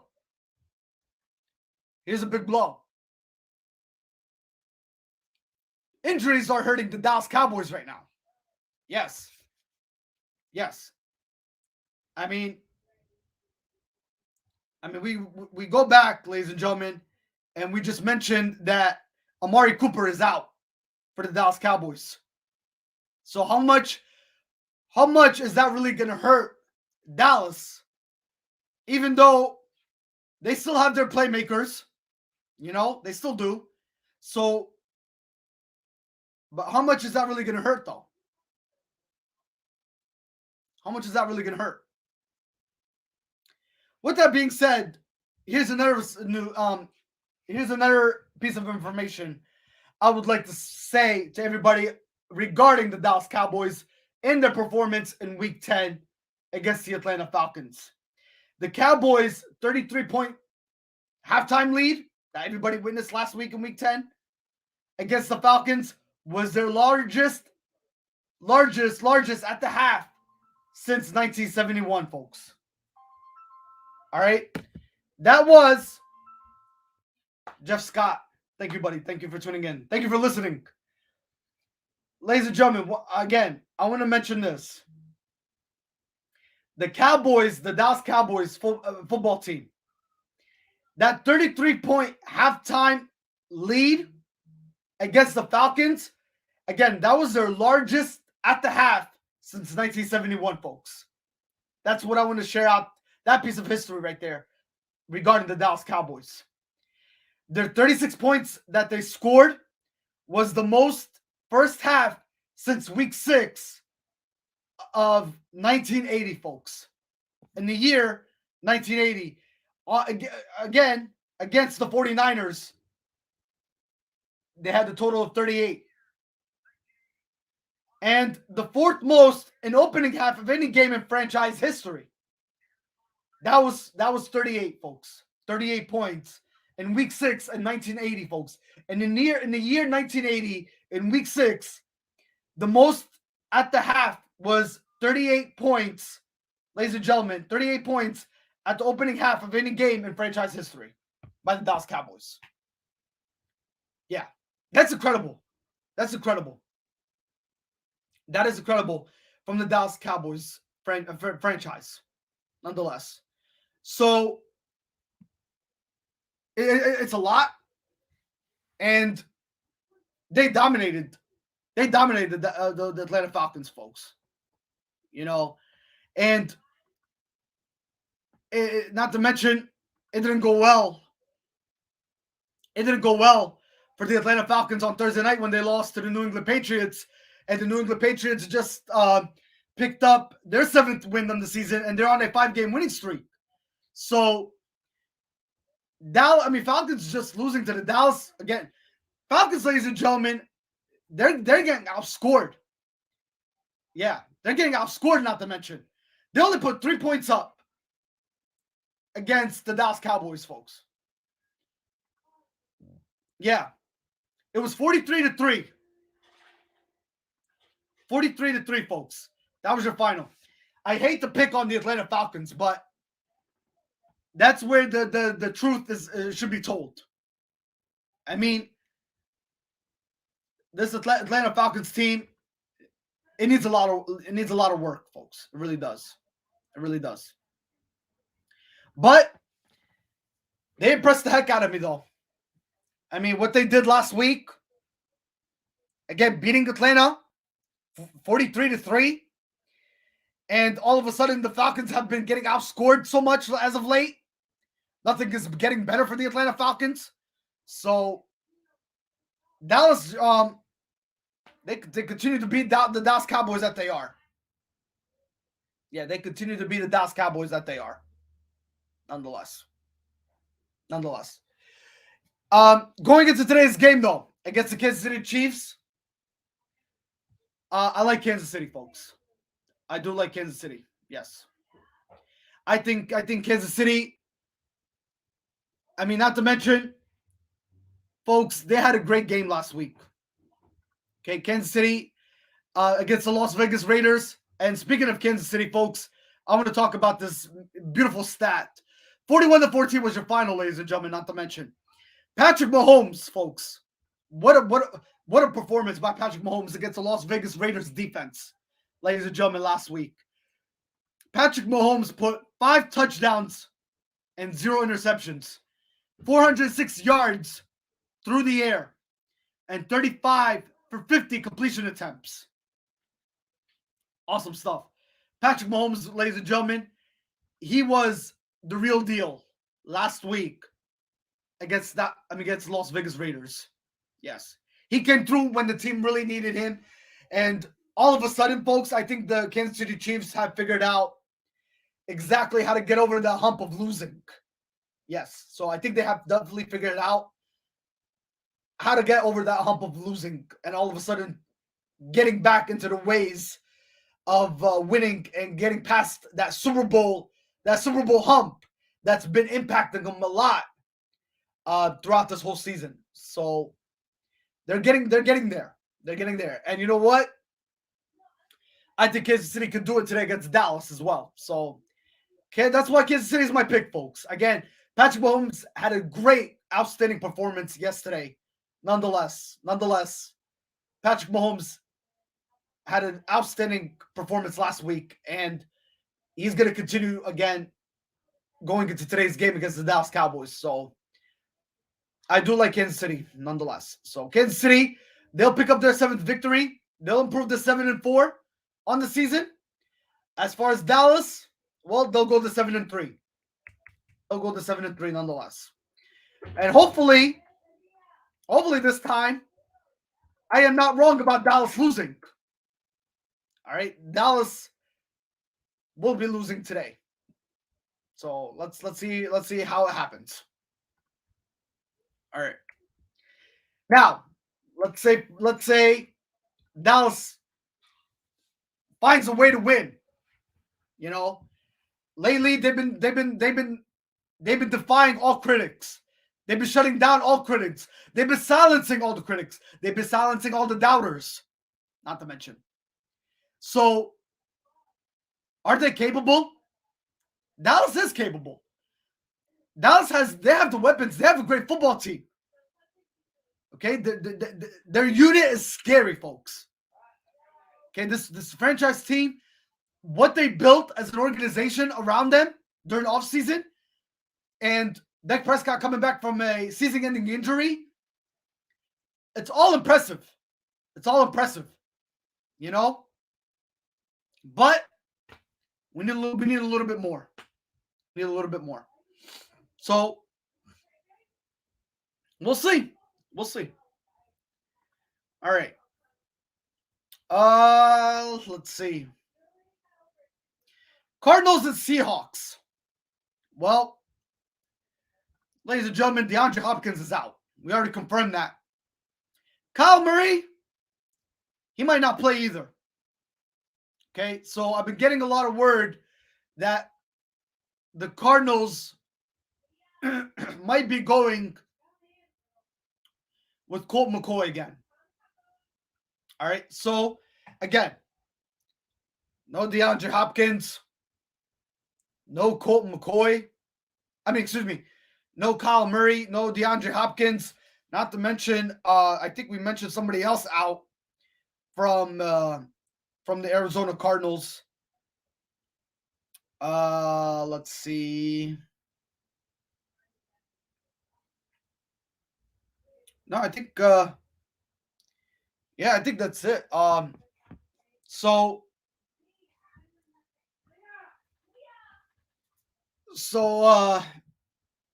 Yeah, I mean, they're going to be without their 2 playmakers. Folks, they lost last week.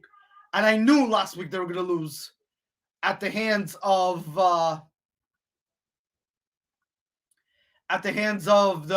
Carolina Panthers. Carolina and Cam Newton, who made his official debut after filling in for PJ Walker. PJ Walker started that game, folks, by the way. But then Cam Newton came in and filled in. Not to take anything away from PJ Walker, folks, by the way. But Cam Newton came in and they dominated the Arizona Cardinals 34-10. So they had all the answers that the Carolina Panthers were definitely seeking. And that was definitely the true leader and the guy who knows the system pretty well. He's familiar with the system nonetheless. And that's Cam Newton, folks. So Cam Newton, he beat the Arizona Cardinals. And I knew that was going to happen last week, folks. I picked the Carolina Panthers last week. So, again, Arizona, they suffered their 2nd loss of the season. And going today, especially against the Seattle Seahawks and Russell Wilson, it looks like they could be suffering their 3rd loss. Arizona could be suffering their 3rd loss. Not to mention, the Los Angeles Rams are in a bye week here. So the Rams have that momentum next week to make things probably interesting in that division. So We'll see though. But I think Arizona might be suffering their third loss today. I think they might. So I do like Seattle. I think Seattle, not especially, ladies and gentlemen, you have to think about Seattle. They lost again against a great Green Bay Packers football team last week. So this is something that they need to. They're gonna come attacking on all cylinders. They're gonna come angry and attacking big time. So I definitely do see them making this Arizona versus Seattle Seahawks game very, very quite interesting indeed. So yes, I do like the Seattle Seahawks against the Cardinals this afternoon. All right. Your nighttime game, Sunday night, Pittsburgh Steelers versus the Los Angeles Chargers. And I believe the Pittsburgh Steelers are going to SoFi Stadium tonight. Yeah, so Pittsburgh Steelers will be going on the road to face the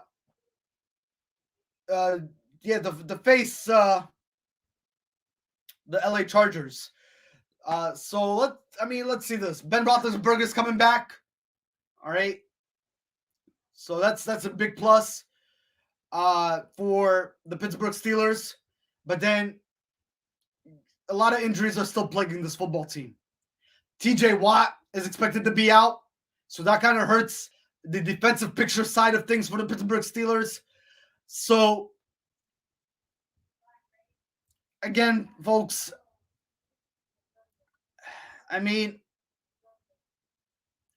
Chargers are 5-4. The Pittsburgh Steelers are 5-3-1. If I really had to pick, this is going to be a very close game. Not to mention the Chargers, they're going to have their fans right behind them, 100%. The noise crowd is going to be very effective nonetheless. So if I had to pick and choose, if this was like a pick and roll situation, I would have to go with the Chargers in this one. I could definitely see this possibly being a 24-13 football game, or maybe a 27-13 football game. Just the way Justin Herbert, folks, Mr. Herbert. Even though they're struggling a little bit. The Chargers are struggling. Not to mention they lost, I believe, last week at the hands of the Minnesota Vikings by 7 points. Yeah, by a touchdown. So again, Justin Herbert is just he is that amazing a quarterback, ladies and gentlemen, and I think doing it under the lights tonight against the Pittsburgh Steelers. Not to mention Minkah Fitzpatrick is out as well. So that's not good. That's your that's your playmaker on the defensive side of things. For cover when it comes to coverage, when it comes to double coverage plays. So losing him in the backfield there, that's going to be a big blow for the Pittsburgh Steelers. So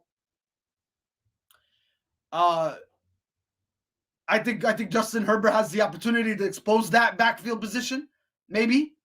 So yeah, I like I like the Chargers this evening. I really do. So yeah, we'll see what happens though, nonetheless. But they're definitely the favorite going into Sunday night. All right, ladies and gentlemen, final game of our Week 11 Monday Night Football. New York Football Giants at the Tampa Bay Buccaneers. So we did go back and we did talk about what is wrong with Tom Brady, folks. And Tom Brady, ladies and gentlemen, he's been having a rough week. I mean, if you guys go back and you recall that, not only did the Buccaneers lose to the Saints before the bye week, and then they had a week rest, and then they come back. They're on the road at the Washington football team stadium, and they lose another football game after the bye week. Not to mention, it was an ugly game for Tom Brady. 2 picks, 2 interceptions, and they lost to the Washington football team. I mean, let's go back and Tom Brady is not, ladies and gentlemen, this is not like the end of the world for Tom Brady. I mean, it is. I mean, it is a loss. A loss is a loss, right? But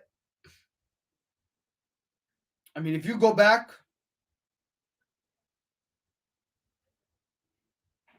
to week 10, all right, if you go back to week 10 against the Washington football team, they beat them by 10 points, 29-19. Something nobody expected. Okay, 29-19. By the way, this is Tampa Bay's 3rd loss. So they're 6-3 on the season, with possibly the playoffs really kind of closing in if they don't start winning games, moving forward. But Tom Brady had a rough week last week. 2 touchdowns, 2 interceptions, 23 for 34 completion attempts, and only 220 yards through the air. Leonard Fournette in the backfield position, he only had 47 yards and 11 carries. And then Mike Evans, probably the only name that you guys could say out of that lineup last week, where Mike Evans posted 1 touchdown, 62 reception yards, and only 2 receptions. He had 2 receptions, 62 yards, and only 1 posted touchdown. So, not the best of the best, but they struggled, folks. They definitely did. Now they're going up against the New York Football Giants tomorrow night, Monday Night Football. Can Tom Brady overcome this? This struggling situation that's going on. I mean, he's without Antonio Brown. So, I mean, as of right now, Antonio Brown doesn't look like he'll be going. I mean, you got Rob Gronkowski probably to rely on. You got Mike Evans and Leonard Fournette possibly and not to mention Jones to carry the load. So let's see what Tampa Bay can do tomorrow night. But they go up against the New York Football Giants, so we'll see what happens. And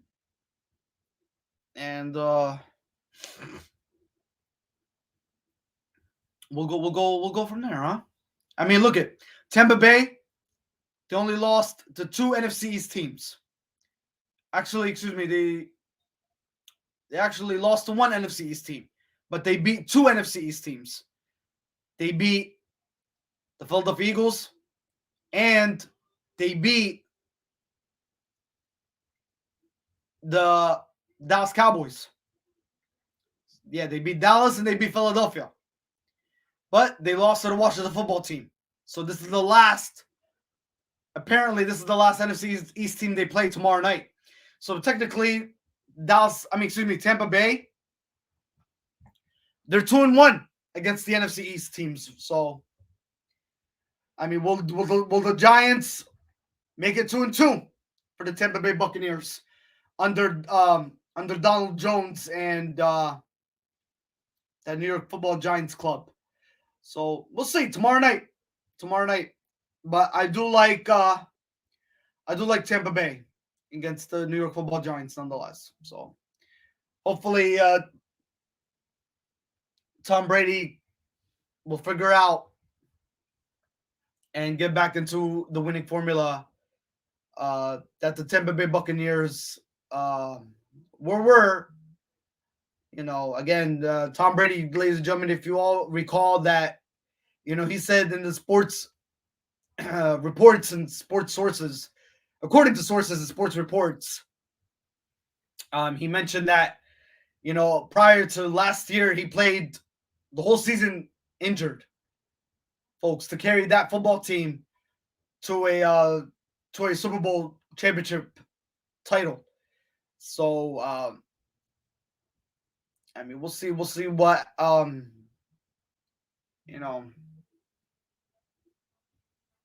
what the story folds for them this year. All right. So, ladies and gentlemen, yeah, those are your predictions. Those are your breakdowns. I gave you injuries.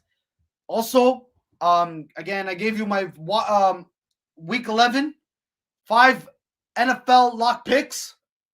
Again, you have the Baltimore Ravens today, Packers, the Buffalo Bills, San Francisco 49ers, and the Kansas City Chiefs. All right, so those are your week 11 NFL lock picks.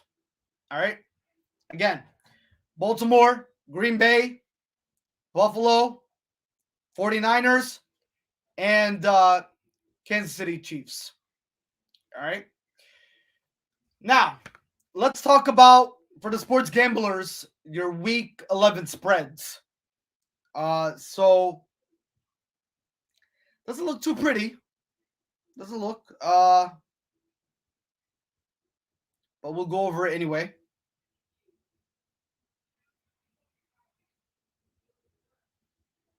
All right. We'll go through it anyway. We'll bring you the latest on the week 11 spreads. All right. Let's see. Let's see where the week 11. All right, here we go. Here are the week 11 spreads, ladies and gentlemen, for the sports gamblers across the world. The Philadelphia Eagles are minus 1.5 today against the New Orleans Saints. Dolphins are minus 3 against the New York Football Jets. Carolina Panthers are minus 3.5 against the Washington Football Team. Buffalo Bills are minus 7.5 against the Indianapolis Colts. The Cleveland Browns, yeah, they're minus 10 against the Detroit Lions. 49ers are minus 7 against Jacksonville. Tennessee Titans are minus 10.5 against the Houston Texans. The Packers are minus 2.5 against the Minnesota Vikings. The Green Bay Packers are minus 2.5 against the Minnesota Vikings. The Baltimore Ravens are minus 6 against the Chicago Bears. The Bengals are minus 1 against the Las Vegas Raiders. The Cardinals are minus 2.5 against the Seattle Seahawks. The Chiefs are minus 2.5 against the Dallas Cowboys. The Chargers are minus 4.5 against the Pittsburgh Steelers. And finally, the Tampa Bay Buccaneers are minus 11 against the New York Football Giants. So yeah, those are your week 11 spreads, folks. Week 11 spreads. All right. Great stuff. Great stuff. Great stuff indeed. All right. We're almost close to the halfway point. Anybody has any comments, anything they would like to talk about, comments or concerns? Uh, Anybody that's still in here tuning with us on our show, again, Worldwide Sport Updates, your podcast, your news, your local community. I'm taking phone calls. Anything, let me know. The floor is yours for these next couple minutes. One thing I definitely want to talk about and address, and it's very disappointing, folks. I don't know. I don't know where to begin. I really don't. This past week, we saw raw footage of Zach Stacy beating and treating his wife, actually his ex-wife, I'm sorry, ex-girlfriend, maybe, whatever, treating her as a rag doll. And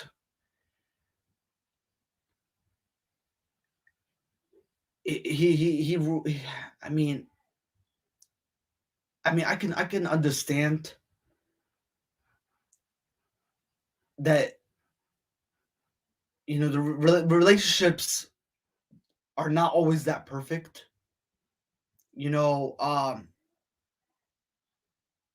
they could always have an upside to things. You know, I can understand the cheating part, but to do that, you know, in front of a child, not to mention the kid, the child was 5 months old, and you beat your wife to a bloody blood to a bloody pulp. You toss her into the TV, and then you body slam her. I mean, what were you thinking, Zach Taylor? I mean, excuse me, Zach Stacy. What were you thinking? I mean, you know the consequences you're going to be facing now? I mean, you pretty much ruined everything that you were, you made your name out of yourself. You pretty much ruined your name for who you are based off your actions. And it was devastating to watch. It really was. I mean, it was. I couldn't watch that raw footage. I really couldn't. I mean, it was sick to my stomach. It was disappointing nonetheless to see what transpired. I mean, all you had to do, my friend, was walk away. Walk away. Take a breather. Step outside. Clear your mind. But to do that in front of a child, to get so aggressive, not to mention, you have no right, like, you have no mindset. Nothing in your mind was in the right stage, nonetheless, to how you went about this situation. To treat her like that was unnecessary, was uncalled for. Definitely was. I mean, I'm looking, guys. I have yet to settle down. I'm not married yet. I mean, I don't have any kids of my own. You know, But at the same time, this is seeing what transpired though, you know, in front of our eyes, with this domestic abuse, not to mention this footage being published all over the world. It was just, it was uncalled for. It really was. It really was. I mean, you're dealing with a heavy consequence, my friend. A heavy, heavy consequence.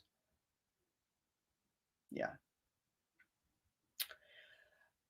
Again, I mean, to all the women out there, hopefully you're not dealing with that situation. You're not dealing with any domestic. I mean, I know there's a lot of domestic abuse problems out there in the world, but if you are dealing with it, let your voice be heard and speak up. Definitely. Yeah, don't stay shut and don't stay quiet about it. You don't deserve this type of behavior from anybody, no matter who it may be. Whether whether it's a regular person, whether it's a celebrity, whether it's a family member, not to mention, you know, these actions are uncalled for. They really are. They really are. So, if you are ever involved in a domestic abuse, always open your mouths to all the women out there, to all the men out there too. The men, they deal with domestic violence, not just the women. Let your voice be heard. You know, speak up. You know, if things get under control, if they get out of hand, always walk away from it and go clear your mind, because doing what Zach Stacy did, folks, is a serious punishment and facing jail time. Yeah. So I don't want to go about showing the video because it is a disturbing video. I'm not gonna show the video. I mean, it's because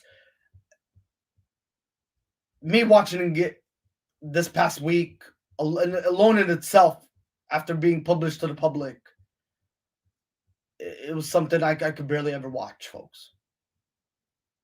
You know, but as far as the ex-wife is concerned, I mean the baby mom of the child, she's in great hands.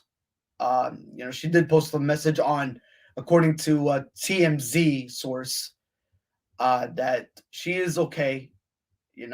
She's alive, and she's in great spirit, in great hands, and just praying that you know Zach Stacy gets what is coming to him, that he serves his punishment, and you know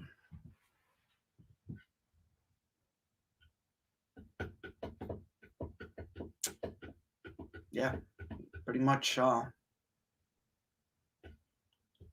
face the consequence, his consequences. Yeah. So, all right. Uh, one more thing before we do close out, folks. Mental health. Let's talk about mental health for a minute here.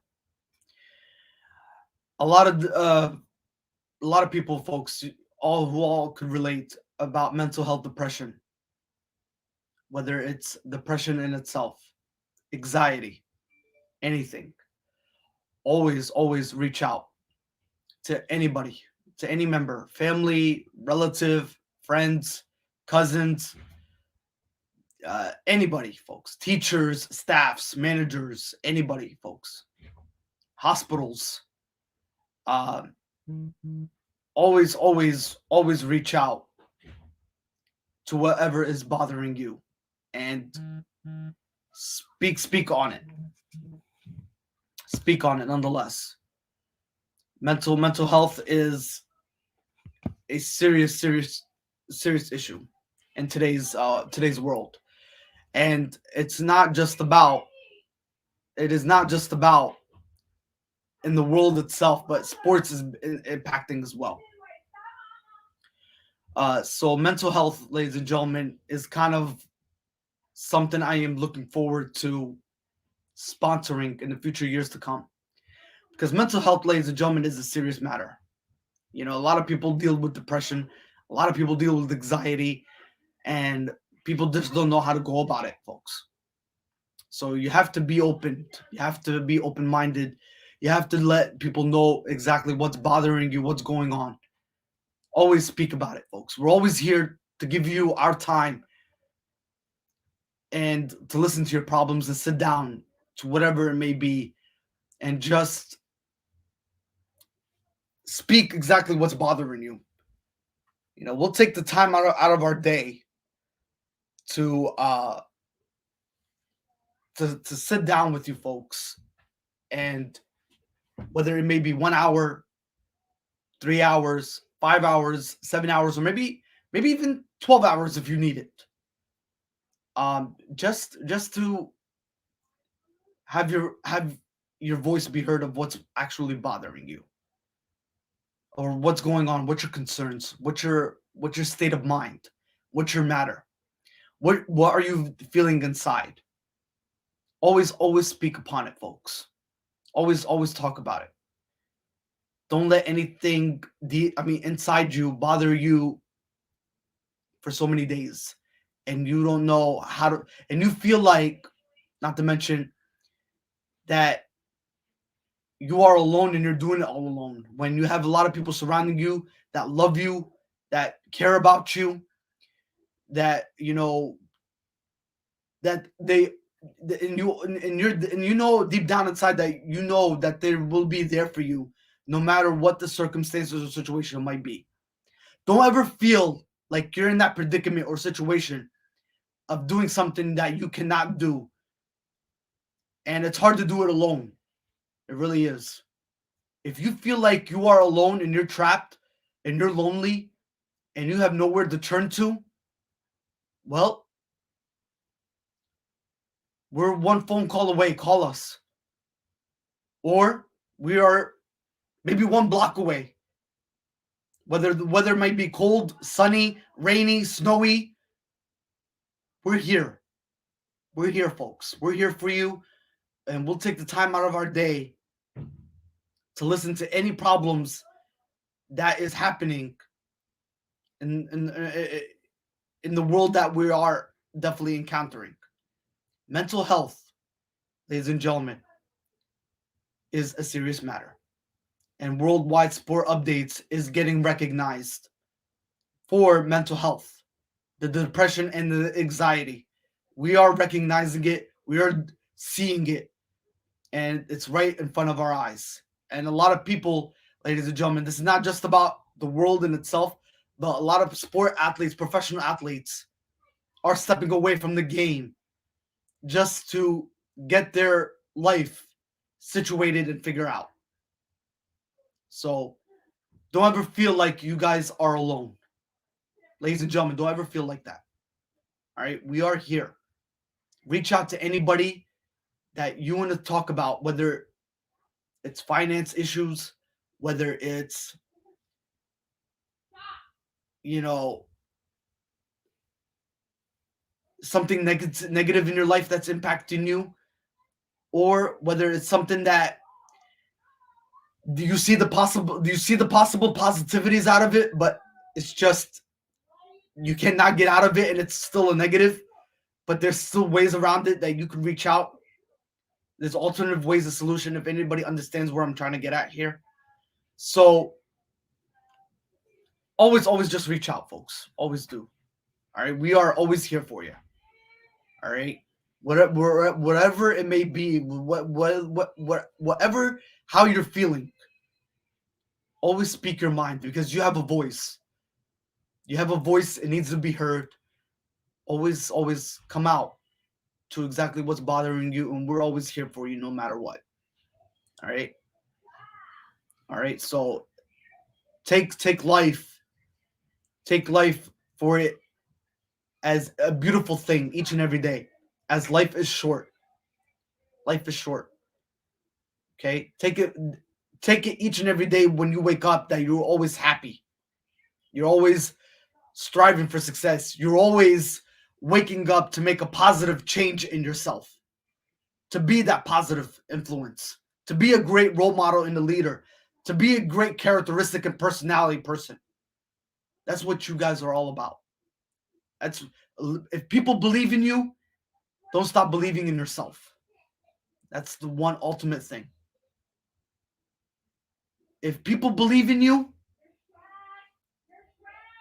then believe in yourself. Don't stop believing in yourself. Believe.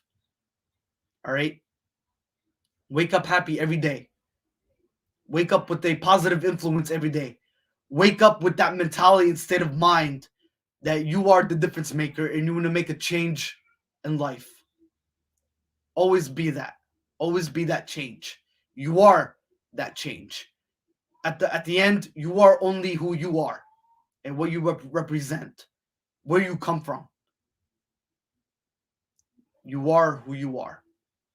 You are who you are. Remember that. You only got you and only but you. So wake up happy. Take each day, wherever it may be, wherever the circumstances or situation might arise, and go about your day like you have never been happy before. And if there's always something bothering you, always speak about it. Always talk about it, approach it, and sit down with somebody. And we are more than all ears and all eyes to take the time out of our day or night or whichever day it might be on the calendar, that we are one phone call away, or we are one doorstep away, or we are one block away, or we are miles away, that we are here for you no matter what the problem or situation might be.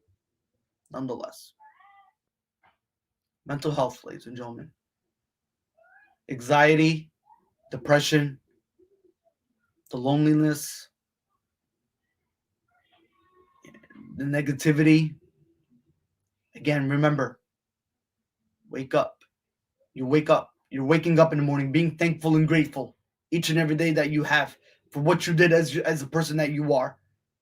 And you're ready to get out of that bed, be that change, make a difference. Fully positive, dedicated, committed to making a life for a better you and only but you. Nobody does it for you. Only you. Only you. When you look at yourself in the mirror, who you're seeing? Only you. A reflection of you. When you wake up in the morning and you ask yourself, what is my agenda for today? What is my difference maker of to accomplish and succeed and achieve today? All those is all about you and only but you. And that's coming from Worldwide Sport Updates, your host, Joey Hadid, your podcast, your news, your local community. All right? We're not just saying this, we're saying it because we care. All right? We're not saying this, we're just because we're trying to kill time. No, we're saying this because we care. We care, and We want everybody to enjoy life to its fullest, no matter what the circumstance or situation arises or might be. Because at the end, it's all about you and only but you.